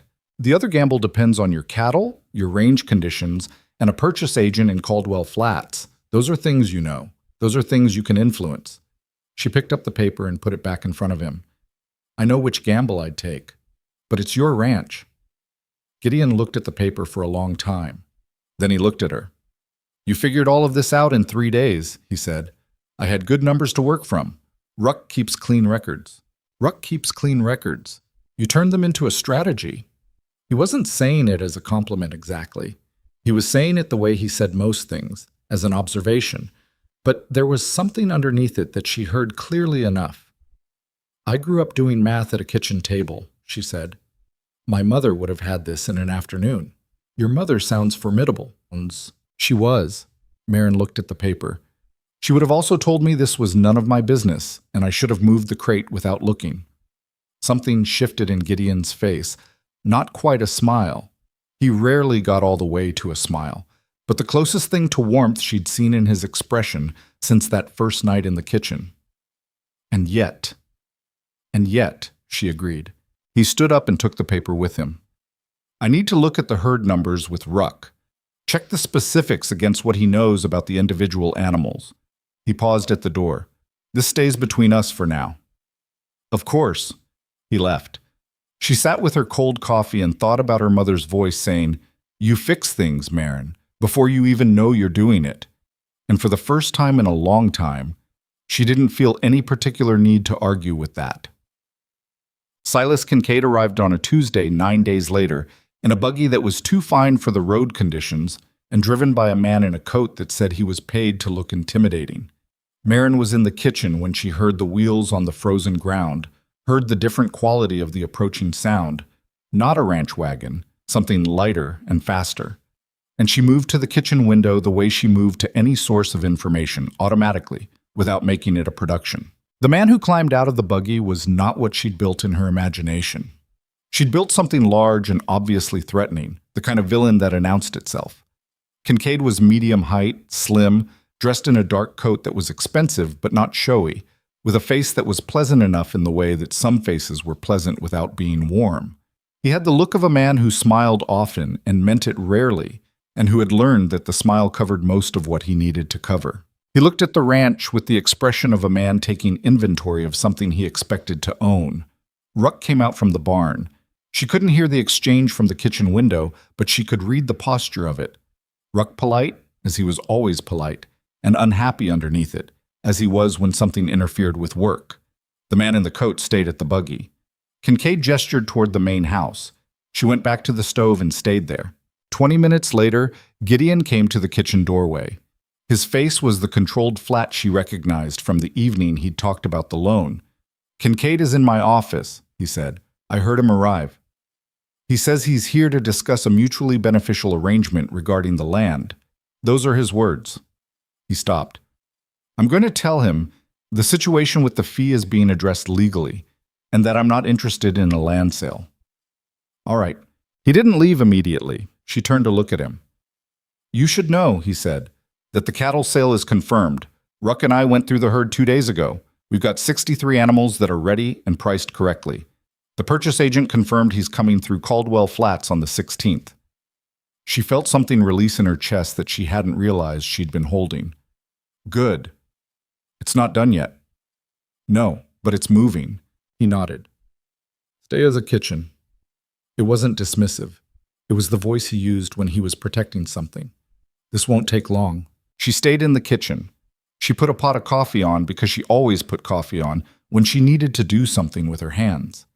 She listened to the sound of the house, the way sound traveled through old walls, and she could hear nothing specific from the office, just the occasional register of voices that told her the conversation was happening but not what was in it. It lasted 40 minutes. When Kincaid came back through the main hall, she was standing at the kitchen door with a dish towel in her hands. She'd been drying the morning's cups, and their eyes met for a fraction of a second. His were pale, she noticed, a light blue that read cold rather than clear. He looked at her the way men like him looked at women in kitchens, a quick scan, assessment, dismissal. She was staff, she was furniture. She was irrelevant to the business he was here for. He went out without speaking to her, and she listened to the buggy pull away on the frozen road. Gideon appeared in the kitchen doorway. He looked tired in a specific way. Not physically tired, the other kind, the kind that came from sustained, controlled tension releasing all at once. "How did it go?" she said. He made an offer. He sat down at the work table. She poured coffee without asking and set it in front of him. Generous offer, more than the land is worth at current assessment. But I said no. He wrapped both hands around the cup. He wasn't surprised. He said he hoped I'd reconsider before the spring, when the financial picture might look different. He said the last part precisely, the way you quoted someone you wanted to quote exactly. He knows about the loan. He knows about the loan. Marin sat down across from him. Patterson. Almost certainly. His jaw was tight. He knows the payment is due in March, and he thinks he knows whether I can make it.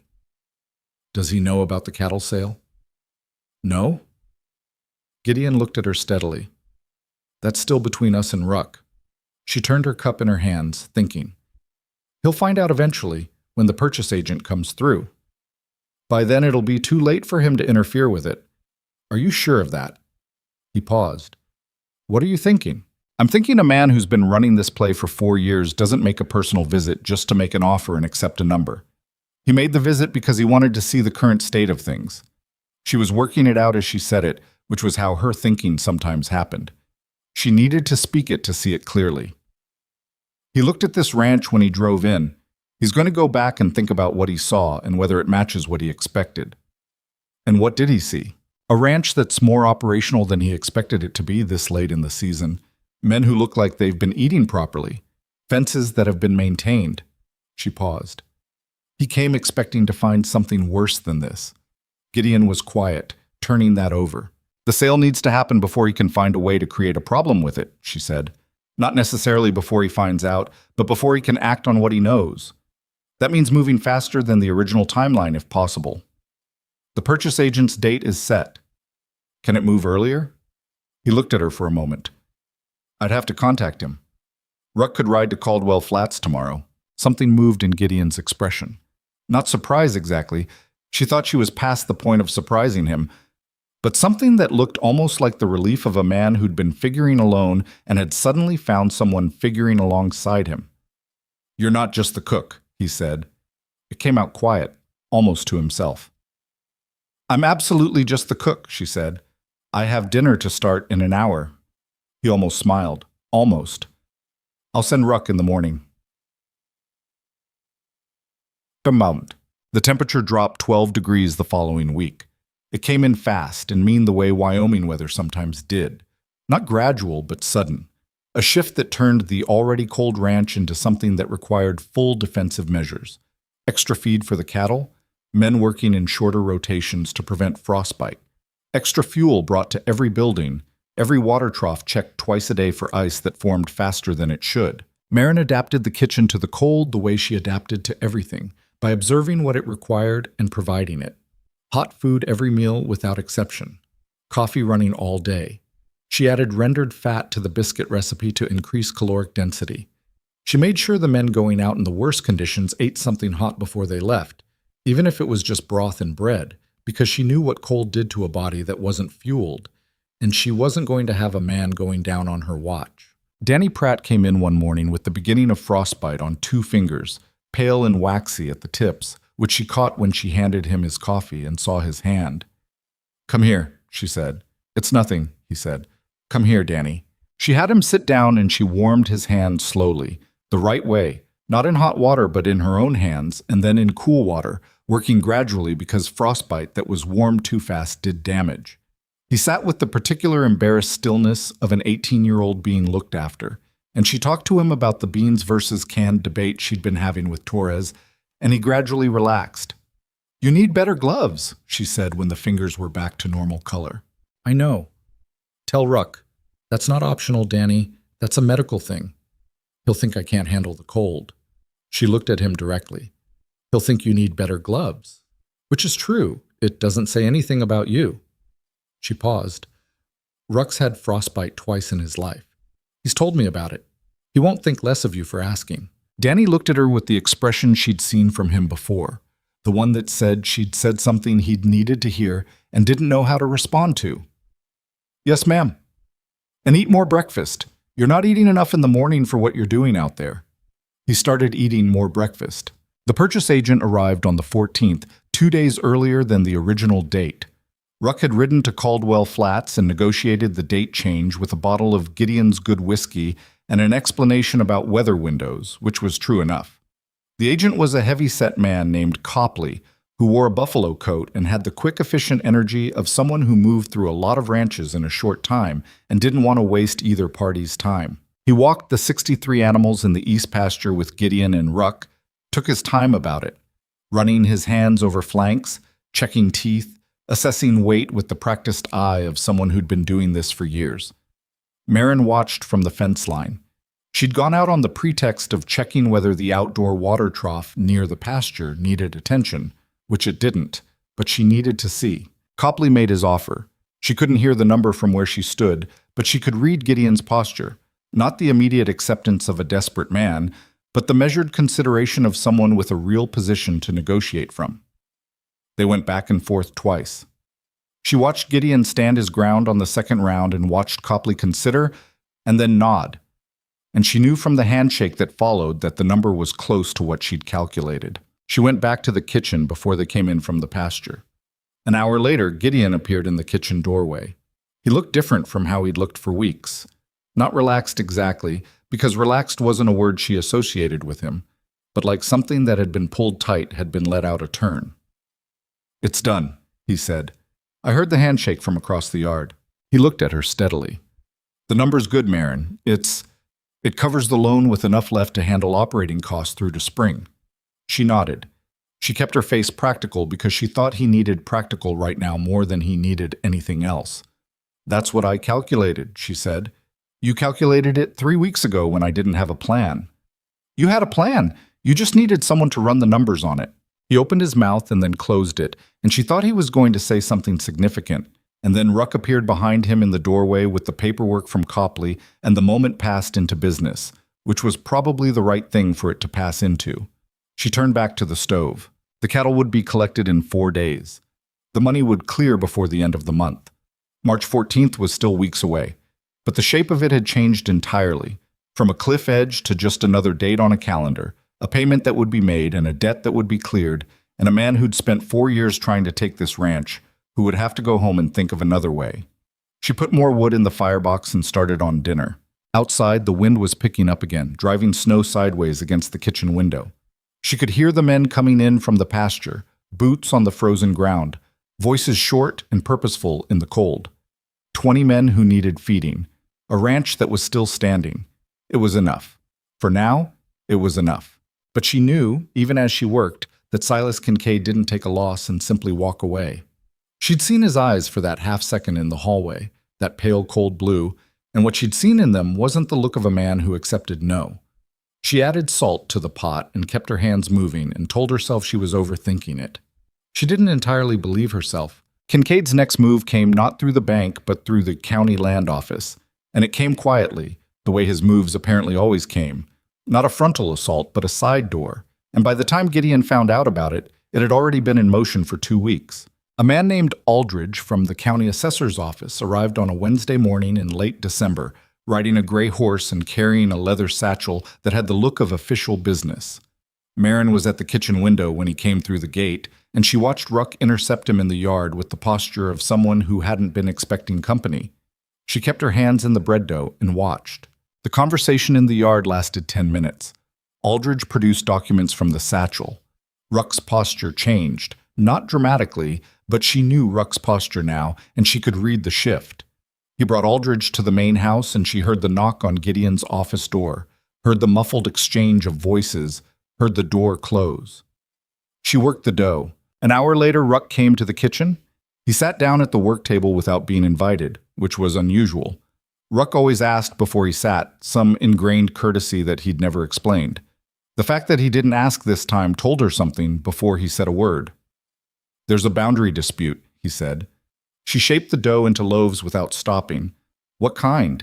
"Kincaid's filed a claim with the county assessor saying the eastern fence line is 80 yards inside what should be his property line. He's got a survey, a new one, done last month, that supports it." "And the original survey?" "Says different, but it's 30 years old." Ruck put both hands flat on the table.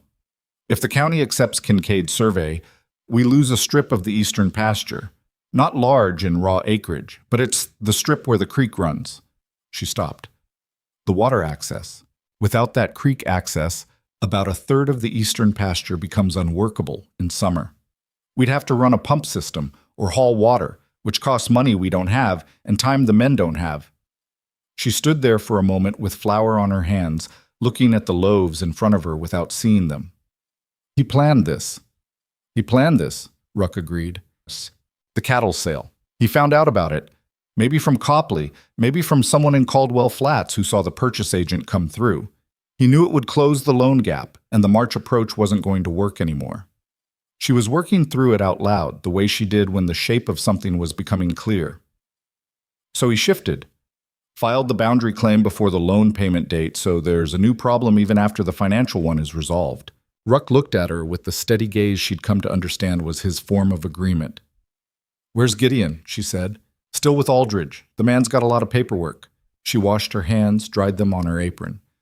"When Aldridge leaves, tell Gideon I'd like to speak with him when he has a moment." Ruck stood up. "Marin?" He rarely used her first name. It was usually Mrs. Holloway, carried from their first introduction and maintained out of habit or respect or both. The shift was deliberate. "He's going to be angry when Aldridge goes. Not at you, just angry. He does that quietly, which is sometimes harder to be around than the loud kind." "I know," she said. "Thank you for telling me." He went out and she went back to the bread, and she thought about creek water and survey lines and a man with pale blue eyes who didn't accept no. Gideon was in fact angry. He came to the kitchen 2 hours after Aldridge rode out, and his face had the particular compression of someone who had done the work of not showing what he was feeling and was tired from the effort of it. He sat down. She put coffee in front of him and sat across from him and waited. "You heard?" he said. "Ruck told me the shape of it. The boundary claim is, it's well constructed. New survey, registered surveyor with a clean record, filed through the proper county channel. If the county assessor accepts it, we'd need to contest it in court, and a court case takes months and costs money." He stopped. "It's the creek." "I know." "Without the creek access, I know, Gideon." He looked at her. The anger in his face was the quiet kind Ruck had warned her about. Not explosive, not directed outward, but present, like a pressure in a sealed space. "He waited until the loan was handled. He waited until I thought—" He stopped again. His jaw worked slightly. "He waited until you had one problem solved," she said, "and then gave you another one." "Yes, that's what he did." "I can't fight a boundary dispute and run a ranch through the hardest part of winter at the same time. Not without—" He picked up the coffee cup, set it down without drinking. "The legal costs alone would put us back in the position we spent 3 weeks climbing out of." She was quiet for a moment, thinking. She'd been thinking since Ruck had told her, and she had something. But it wasn't finished yet, and she needed to be careful about bringing a half-formed thing to a man who was already stretched. "Do you have your father's original survey documents?" she said. "In the strongbox. Why? And records of where the eastern fence was built? When it was put up, who built it? The original line is marked." He was watching her now. "There'd be something in the old records. My father kept notes on the construction work. 30 years of consistent fence use is a legal argument. I don't know the specifics of Wyoming property law well enough to know how strong an argument, but consistent and uncontested use of a boundary for 3 decades is not nothing." She kept her voice careful. She was presenting a direction, not a solution. "If Kincaid's new survey contradicts 30 years of established use, that's a counter-argument. It doesn't win the case for you, but it might make the assessor take longer before accepting the claim as filed." Gideon was still. "Where did you learn property law?"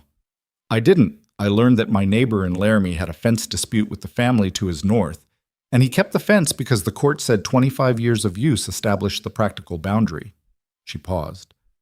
"I also learned that the county assessor doesn't like making rulings that get overturned on appeal. They're cautious. Give them a reason to be cautious, and they'll slow the process down. Which buys time. Which buys time for you to find a lawyer who can do the real work." He looked at the table between them. She could see him running it, testing the logic, looking for the places where it failed. That was his mind. Methodical, honest, not given to optimistic leaps, but capable of clear analysis when the anger wasn't in the way. "The old records are in the strongbox," he said, "and there'd be more in the back files. I haven't touched those in years." "Let me look at them." He looked up. "Marin—" "I found the financial problem in a ledger I wasn't supposed to read," she said, without apology. "You can tell me to stay in my lane, and that's a fair thing to tell me, and I will. Or you can let me look at the records, because I'm good at reading records, and I'll tell you honestly what I see." A long pause. "The files are in the back room," he said. "The wooden crate, not the metal one." She stood up. "After dinner." "After dinner," he agreed. She went back to the stove, and he sat there for another minute in silence. And she didn't look at him because she thought he needed the minute without being looked at. She spent 4 nights on the files. After the kitchen was clean and the prep was done and the ranch had gone quiet, she sat at the work table with a lamp and the contents of the wooden crate spread around her, moving through documents with the systematic patience her mother had taught her, not reading for what she wanted to find, but reading for what was actually there, which was a different thing and a harder one. What was actually there was better than she'd hoped and more complicated than she'd expected. The original survey was dated 1847, done by a surveyor named Pruitt, whose credentials were listed on the document in careful copperplate. It described the eastern boundary by reference to a series of natural markers, a rock formation at the northern end, a dead cottonwood at the southern end, and the creek itself as a reference point. The fence had been built in 1851, documented in her father's construction notes in his cramped handwriting. Garrett and Sons contracted for eastern line, 8 days, finished to the survey markers. 32 years of fence, the same line, maintained and repaired and documented in the maintenance records she found in a separate bundle. Not complete records, but enough. Enough to show that the line had been treated as the boundary consistently without any counterclaim until now. Kincaid's survey, which Aldridge had left a copy of, placed his claim 80 yards west of the creek. That meant he was claiming the creek itself was on his side of the boundary, which was what made it about water access and not just acreage. She sat with the two surveys side by side on the third night and looked at them for a long time. There was something wrong with Kincaid's survey. She couldn't name it exactly. She wasn't a surveyor and didn't have the technical vocabulary for it, but the reference points it used were different from the Pruitt survey's reference points. Not overlapping and disagreeing, different. It used a road junction as a reference that hadn't existed in 1847. A junction that she could see from the construction dates in the old files had been cut through in 1863, 12 years after the fence was built. She wrote that down carefully. On the fourth night, she organized everything into a sequence. The 1847 survey, the 1851 construction notes, the maintenance records, the timeline of the road junction that Kincaid's survey used as a reference, and her written analysis of the discrepancy. And she put it in order and went to bed and slept better than she had in 2 weeks. In the morning, she brought it to Gideon. He read it slowly. She did the breakfast service, managed the morning, came back and found him still at the table with the documents, and she poured fresh coffee and sat down across from him. The reference point issue, he said without preamble. If Kincaid's surveyor used a road that didn't exist at the time of the original boundary establishment, then his survey isn't establishing a historical boundary.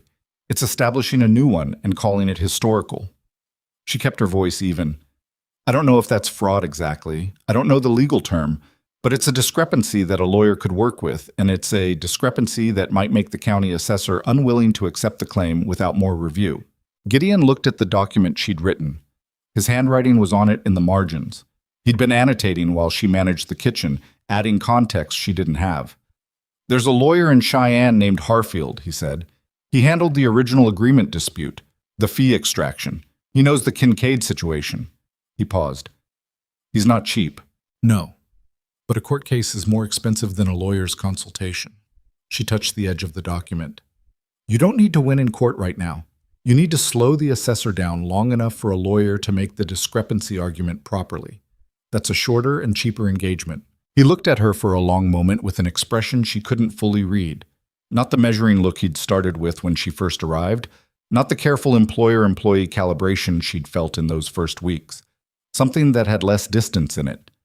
You did this in 4 nights, he said, after a full day of work. It's not that complicated if you know how to read documents. Marin. He said her name the way he'd said it the first night. Settled, deliberate. Stop deflecting. She looked at him. He held her gaze. You didn't have to do this, he said. This is far outside what I hired you for, far outside what anyone would expect from you, and you've been doing it. The finances, the cattle strategy, now this, without being asked, without complaint, and without taking credit for any of it. She was quiet for a moment. Outside the window, the December light was low and white, the kind of light that made the snow look flat and the sky look close. I know what it looks like when something is heading toward a cliff, she said finally. I've seen it before. With my own situation, before Thomas died. There were signs I didn't read until it was too late. She paused. I read the signs here. I couldn't not read them. Because of Thomas. Partly. She looked at the documents on the table. And partly because this ranch it's working. The men are working. What you've built here is real, and it deserves not to be taken by a man who uses paper and lawyers the way other men use violence. She stopped. I didn't come here planning to get involved in any of this. I came here to cook. You came here because you were starving beside a dead bush on a Wyoming road. That too. He almost smiled. The almost smile had become familiar to her by now, the way a lot of things about him had become familiar. The pen he turned in his hands when he was thinking, the way he poured his own coffee when he was restless, the particular silence he kept that was different from the silence of men who had nothing to say. I'll write to Harfield today, he said. I'll send this with the letter. Good. He gathered the documents into an order and then looked up. Marin, for what it's worth. He stopped, started again, and she could see that starting again cost him something. I'm glad I came around that bend in the road when I did. She looked at him for a moment.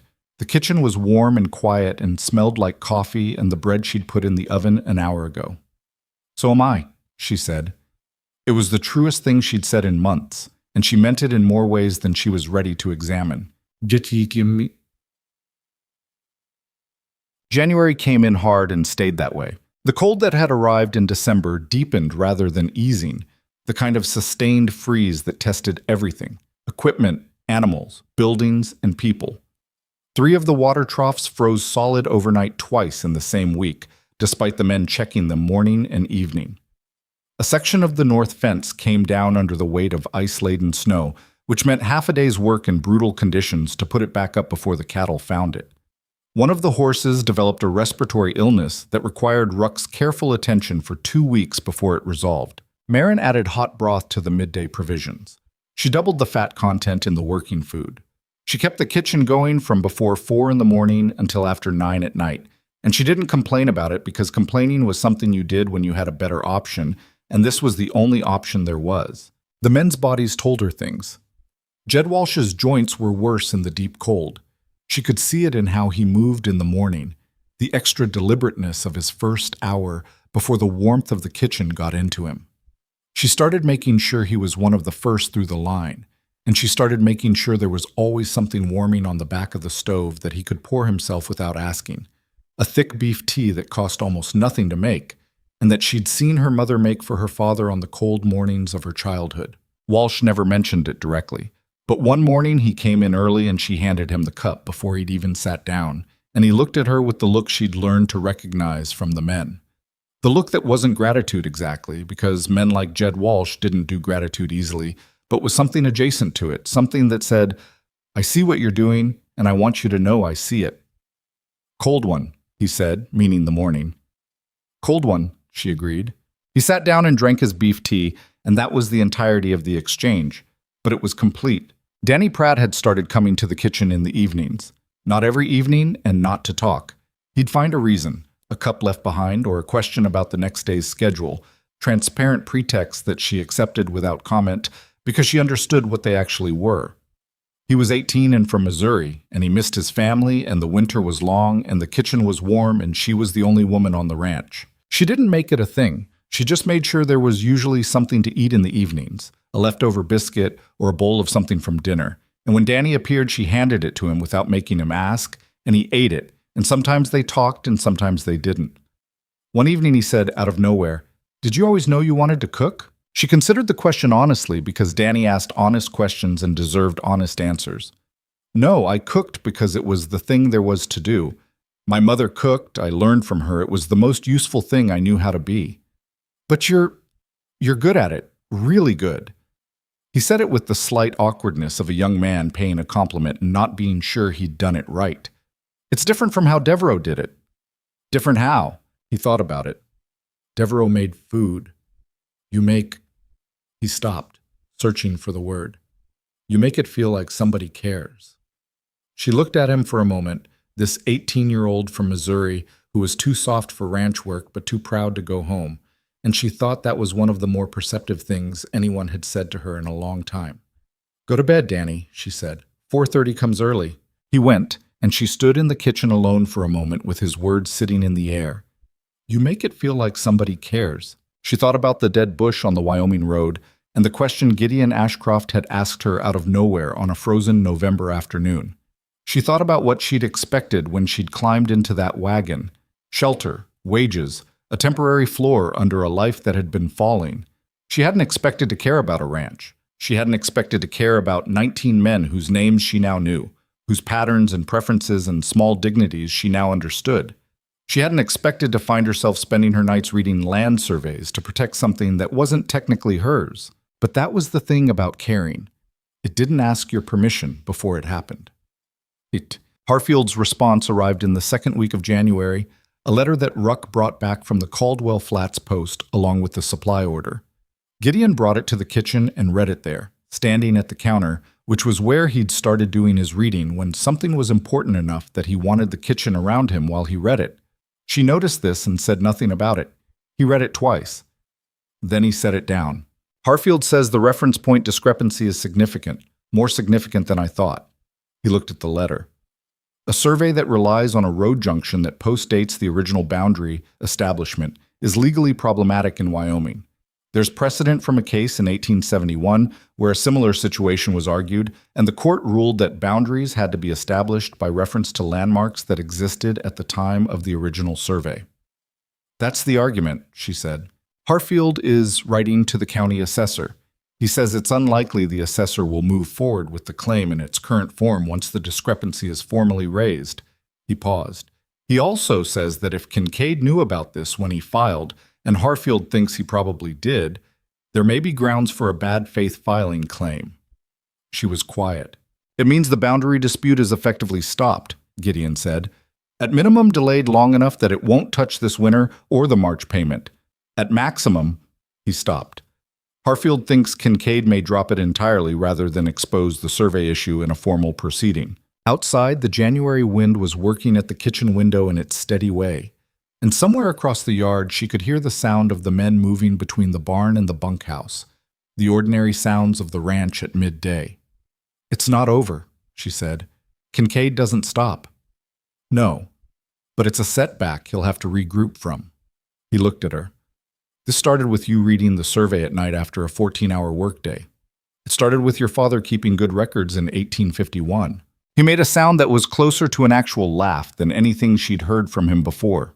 Short and real and surprised, like it had come out before he'd decided to let it. She looked at him, and he looked back, and for a moment the kitchen was just the two of them, in the way it had increasingly become. Not uncomfortable, not complicated, just the two of them in a warm room with coffee and a problem that had just gotten smaller.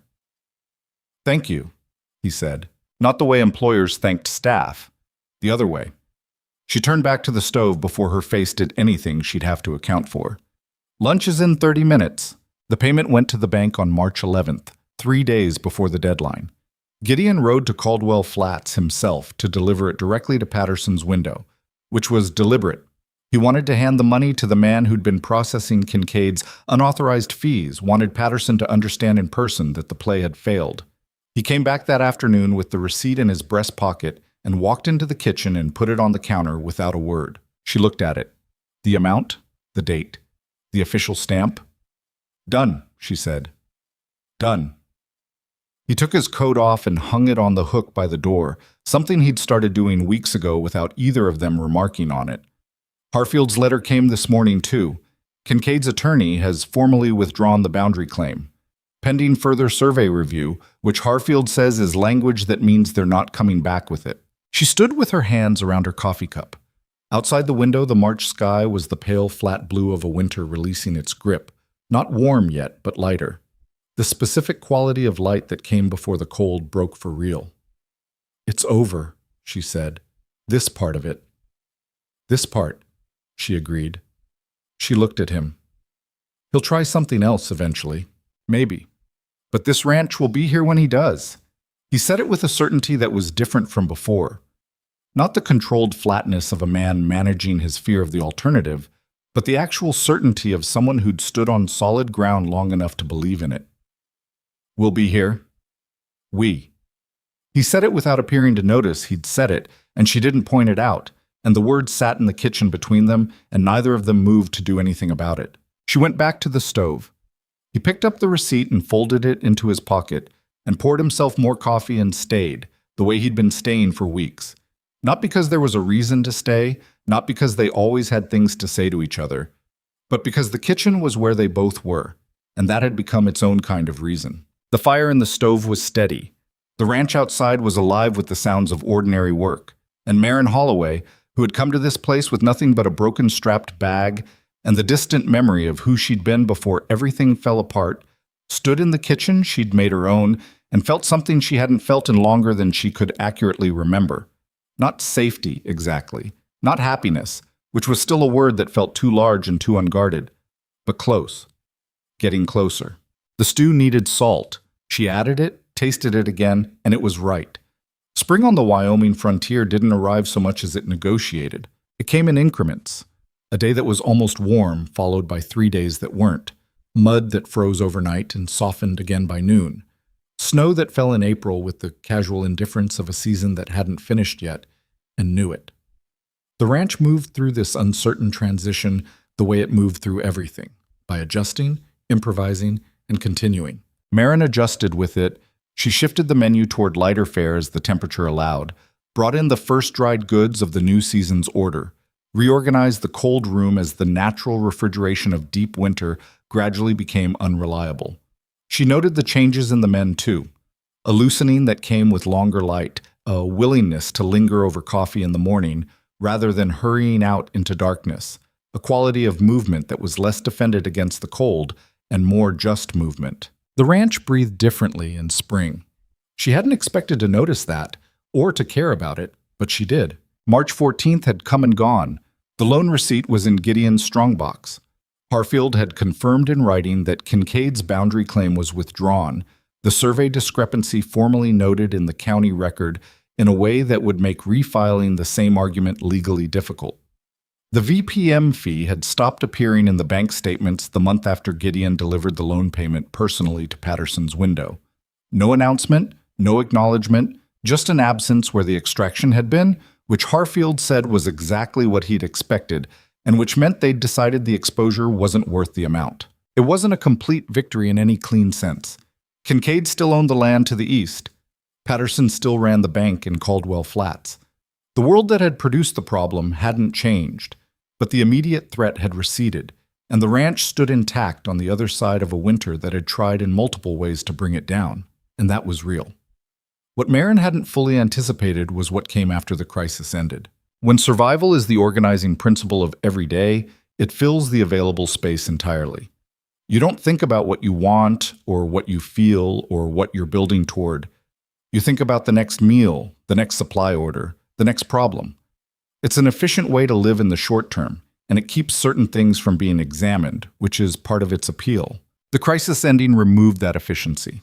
And in the quiet that followed, certain things moved into the space the crisis had occupied and asked to be looked at.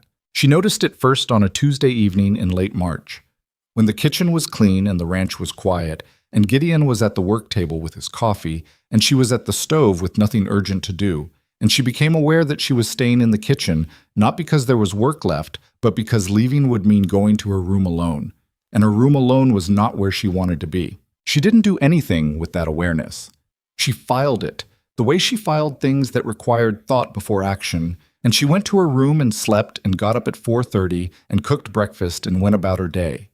But the awareness didn't file away entirely. It stayed in a corner of her mind with the patience of something that knew it could afford to wait.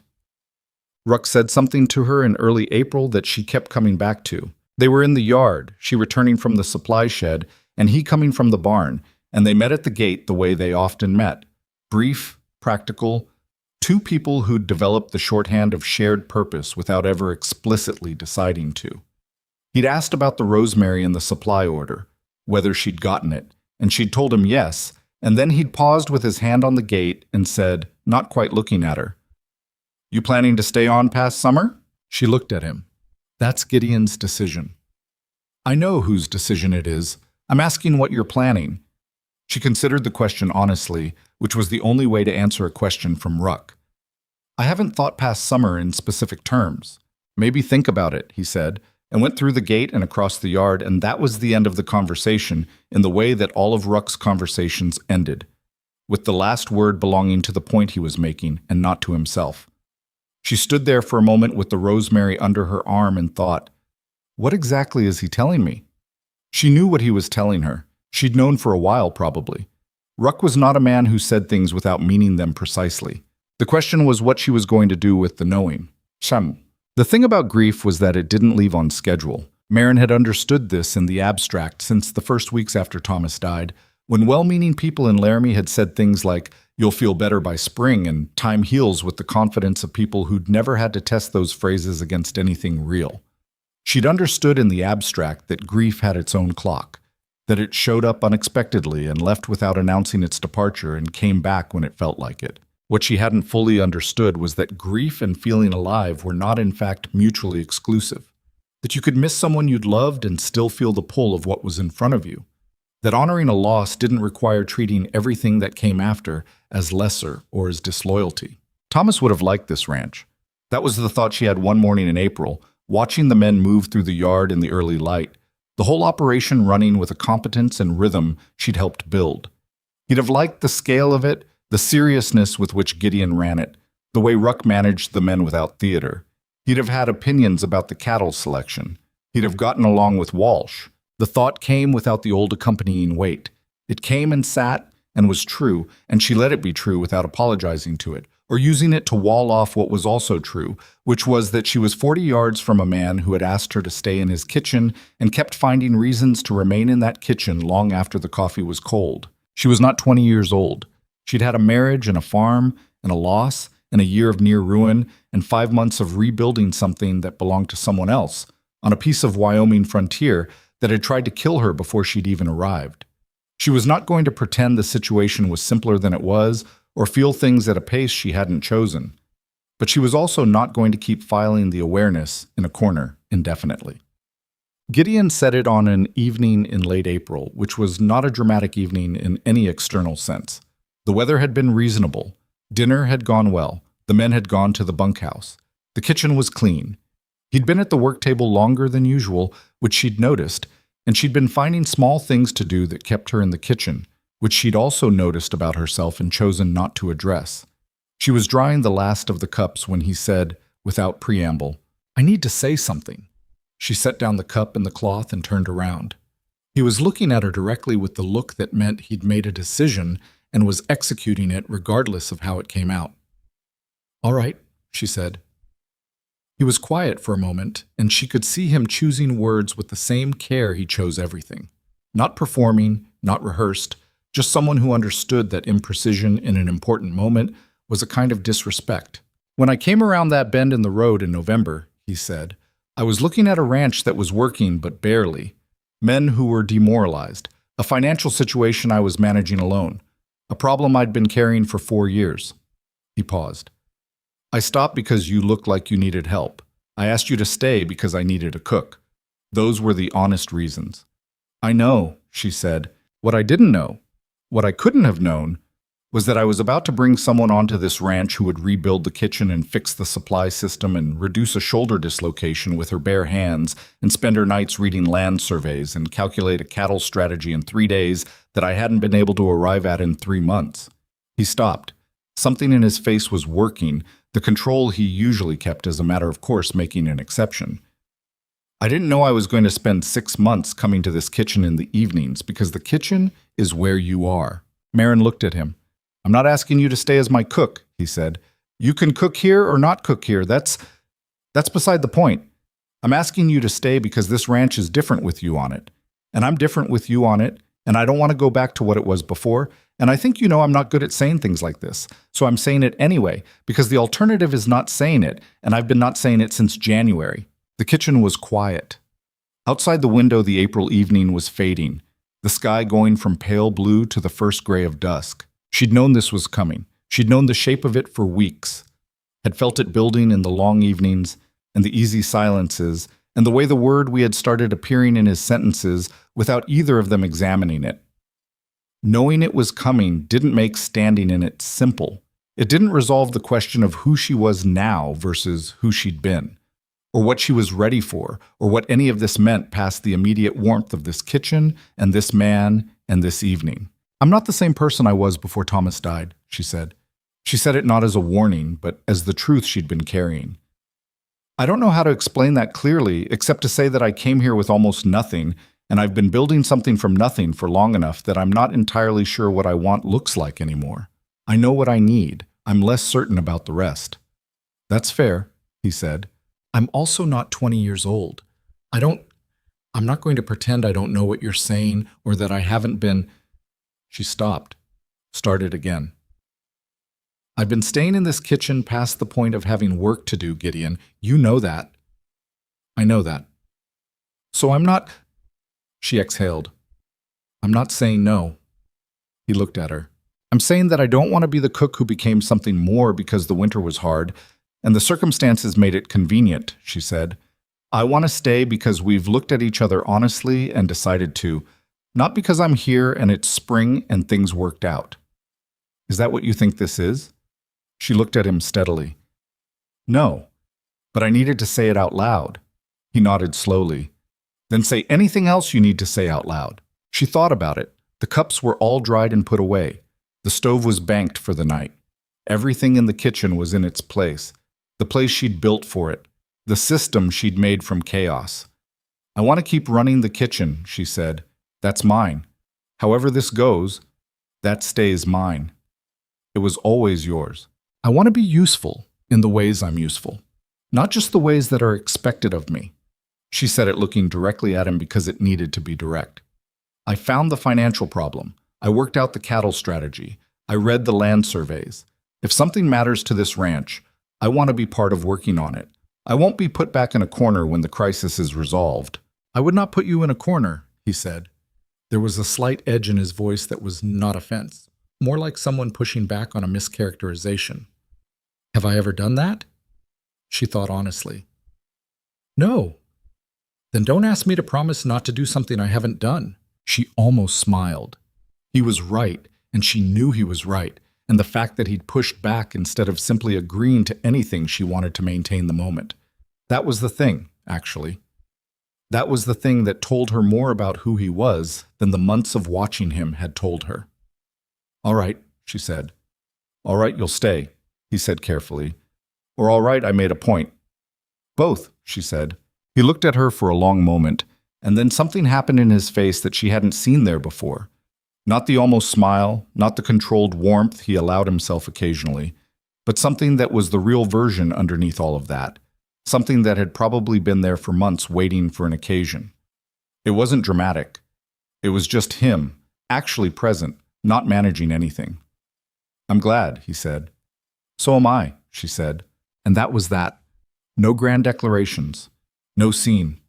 Two people in a kitchen at the end of a long day choosing each other honestly, with open eyes, knowing exactly what had brought them here and choosing it anyway. It would have complications. She knew that. Two people who'd both been alone for significant time, both shaped by losses they'd each carried quietly, both accustomed to handling things without depending on anyone. That was not a recipe for effortless. There would be days when his controlled silence felt like walls rather than just his nature.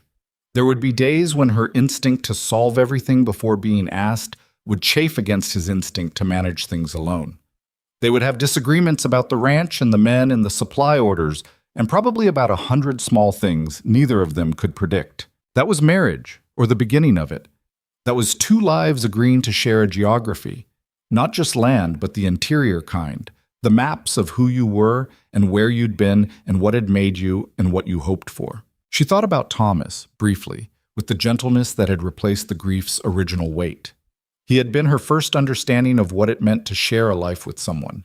He'd taught her that ordinary steadiness was worth more than grand gestures, that showing up every day was its own form of devotion, that loving someone was not one continuous feeling, but a series of small decisions made over time. She carried that. She would always carry that. It wasn't a wound anymore. It was just part of her, woven into how she understood things, available to her now in this kitchen with this man in a way it hadn't been in the difficult year after she'd lost him. Thomas had given her what he'd given her. Gideon was something new. Both things were true, and neither one diminished the other. Chijin, she told Ruck the next morning. Not in words exactly. She told him by handing him his coffee before he asked, and looking at him in a way that said what she didn't say. And he looked back at her with the particular Ruck stillness that contained approximately 1,000 things he would never articulate. And he picked up his coffee and said, "Good," and went out to the yard. She stood in the doorway and watched him cross toward the barn, and she felt something move through her that was difficult to name. Not triumph, not the clean relief of a problem solved. Something quieter. The feeling of a ship finding its bearing after long weather. Not arrived yet, but pointed right, the compass steady. Danny Pratt came through for breakfast, and she gave him an extra biscuit without explanation, and he ate it without questioning it, which was the right response. Torres came through, and they had a brief argument about whether the dried beans in the new order were better quality than last month's, which they weren't. And she told him he was right, and he seemed startled to be told he was right, and she made a mental note to do that more often, because a man who was right deserved to be told so. Walsh came in last, as he often did, moving carefully in the way his joints required in the morning. She handed him the beef tea before he sat. He took it and sat and looked at the table and then looked at her. "Something's different," he said. Walsh was like that. He noticed things without making productions of them. "Spring," she said. He looked at her for a moment with the look of a man who'd lived long enough to know when he was being given a partial answer. Then he nodded and turned to his breakfast, and that was that. But the spring work consumed everything for 6 weeks. Calving season, which was the most labor-intensive period on a cattle ranch, demanded attention from every corner of the operation. New animals came into the world in the cold pre-dawn hours and in the middle of the day, and at 2 in the morning, each one requiring monitoring, and the men rotated through watches that left everyone perpetually short on sleep. Marin adjusted the kitchen to the schedule, protein at every meal, food available at all hours in a way it usually wasn't, coffee that was continuous rather than timed.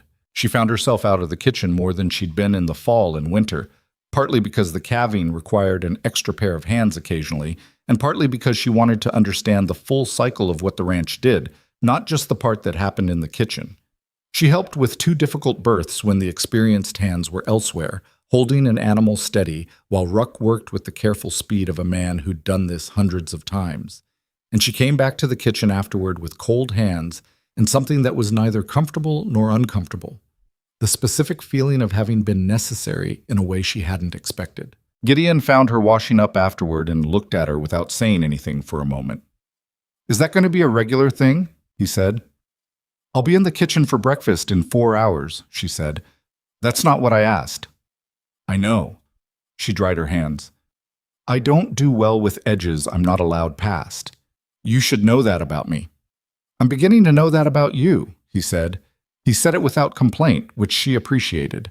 They were learning each other's shapes that spring, the actual textures of living and working alongside someone, which were different from the managed surfaces of an employer and employee. She learned that he carried the weight of the ranch's history in a way that occasionally made him rigid when flexibility would have served better, and she told him so once, directly, when it cost them a day's work on the fence repair. And he was quiet about it for too long in a way that she recognized as processing rather than resentment. And then he said she was right, which was not easy for him and which she didn't make a scene about. He learned that she sometimes fixed problems without telling him, which came from the survival habits of a woman who'd learned not to depend on anyone.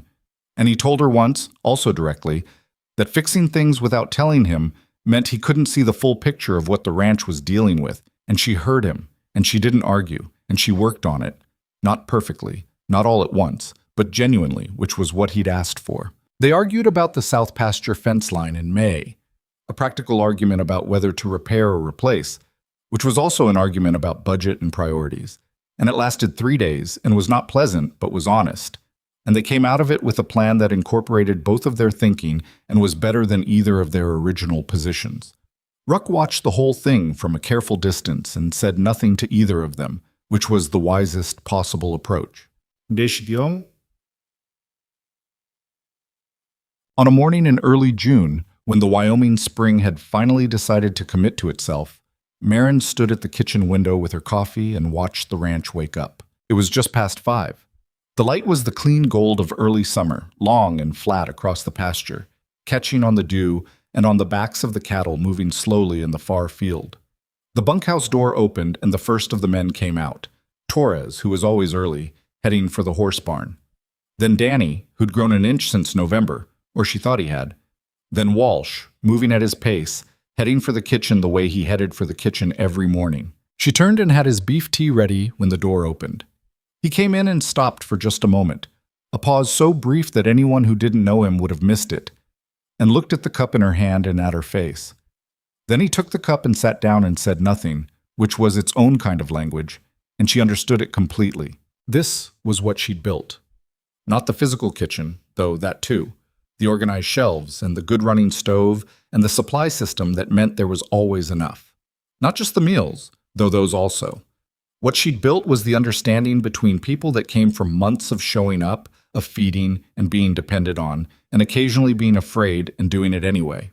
The knowledge that sat in Walsh's hands when he held that cup, that said, "You know me, you knew what I needed before I knew you were watching, and that matters." She had built a family by accident, the way families were mostly built. Not through intention, but through proximity and persistence, and the daily decision to give a damn about the people in front of you. Gideon came in at 5:30. He looked at her from the door the way he'd started looking at her. The look that was different from the measuring look of those first months. That was just him looking at her in the morning before the day had started. Something settled and specific in it. He poured his own coffee and stood at the counter, and they were quiet together in the way they'd learned to be quiet together, which was easy now rather than careful. "Harfield wrote again," he said. "I know, I saw it in the stack. He says the county has formally notated the survey discrepancy in the public record. Kincaid can't file a new boundary claim using the same reference points." He drank his coffee. "He also says Patterson at the bank has taken early retirement." She looked at him. "His replacement is a woman from Cheyenne," Gideon said, "who has apparently been sent by the bank's parent organization to review the practices of several of their Wyoming branches." A slight pause. "Harfield seems to think this is related to the fee extraction issue, which he may have quietly raised with certain people in Cheyenne." "Harfield is a good lawyer," she said. "He's a very good lawyer." Something in his tone said he found this genuinely satisfying, and she didn't blame him. "Kincaid," she said, "we'll try something else eventually. He's that kind of man." He set down his cup.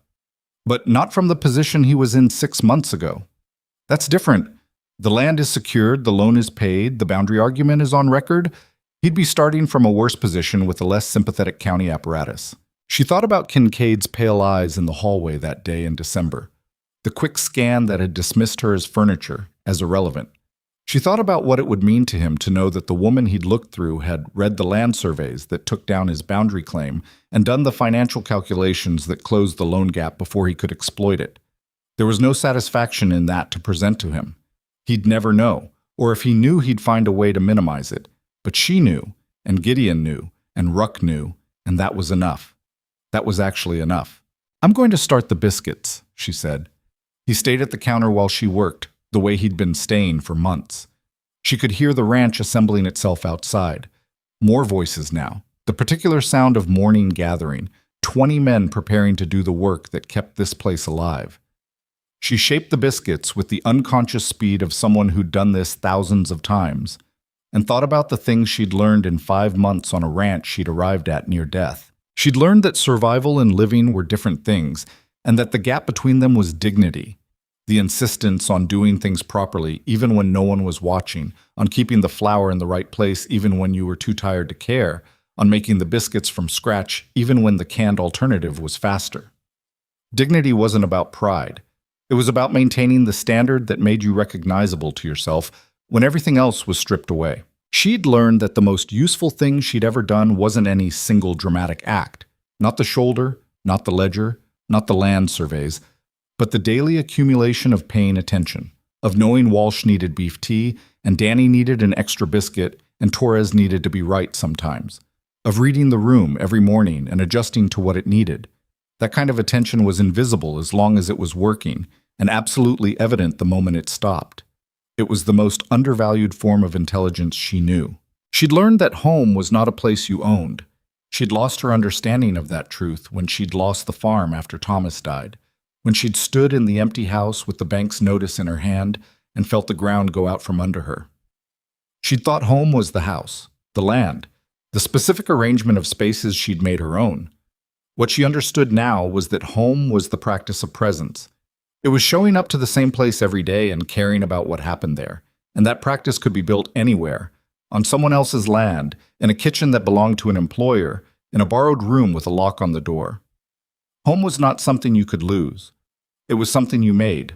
And it was something she was still making, here, every morning, in this kitchen that was hers now, in the way that mattered. Gideon was watching her with his coffee. She could feel it without looking. "What are you thinking about?" he said. She considered answering fully and then decided the full answer was for herself and the short answer was for the morning. "Biscuits," she said. He made the sound that was almost a laugh. It was a sound she'd come to value more than she could accurately account for. "You're always thinking about biscuits." "I'm always making biscuits. The thinking about them is just what runs alongside." She slid the first tray into the oven and straightened up and looked at him across the kitchen. The morning light was coming through the window now, landing on the counter, on the cups, on the organized shelves that she'd arranged the first week and maintained every day since. On him, standing at the counter with his coffee, unhurried. This was what she'd thought she'd lost when she'd lost the farm. Not the specific house or the specific land, but this. The ordinary morning with someone who knew you, the small commerce of daily life between people who'd chosen each other with clear eyes. She hadn't lost it. She'd lost the location. The rest had been inside her the whole time, waiting for the conditions to reemerge. "The biscuits are in," she said. "Breakfast in 40 minutes." "I know," he said. Outside, the Wyoming morning was fully arrived. Light moving across the pasture, cattle in the far field, the sounds of 20 men at work on a ranch that was still standing, that would still be standing next year and the year after that. Spring on the frontier was never clean or promised or easy.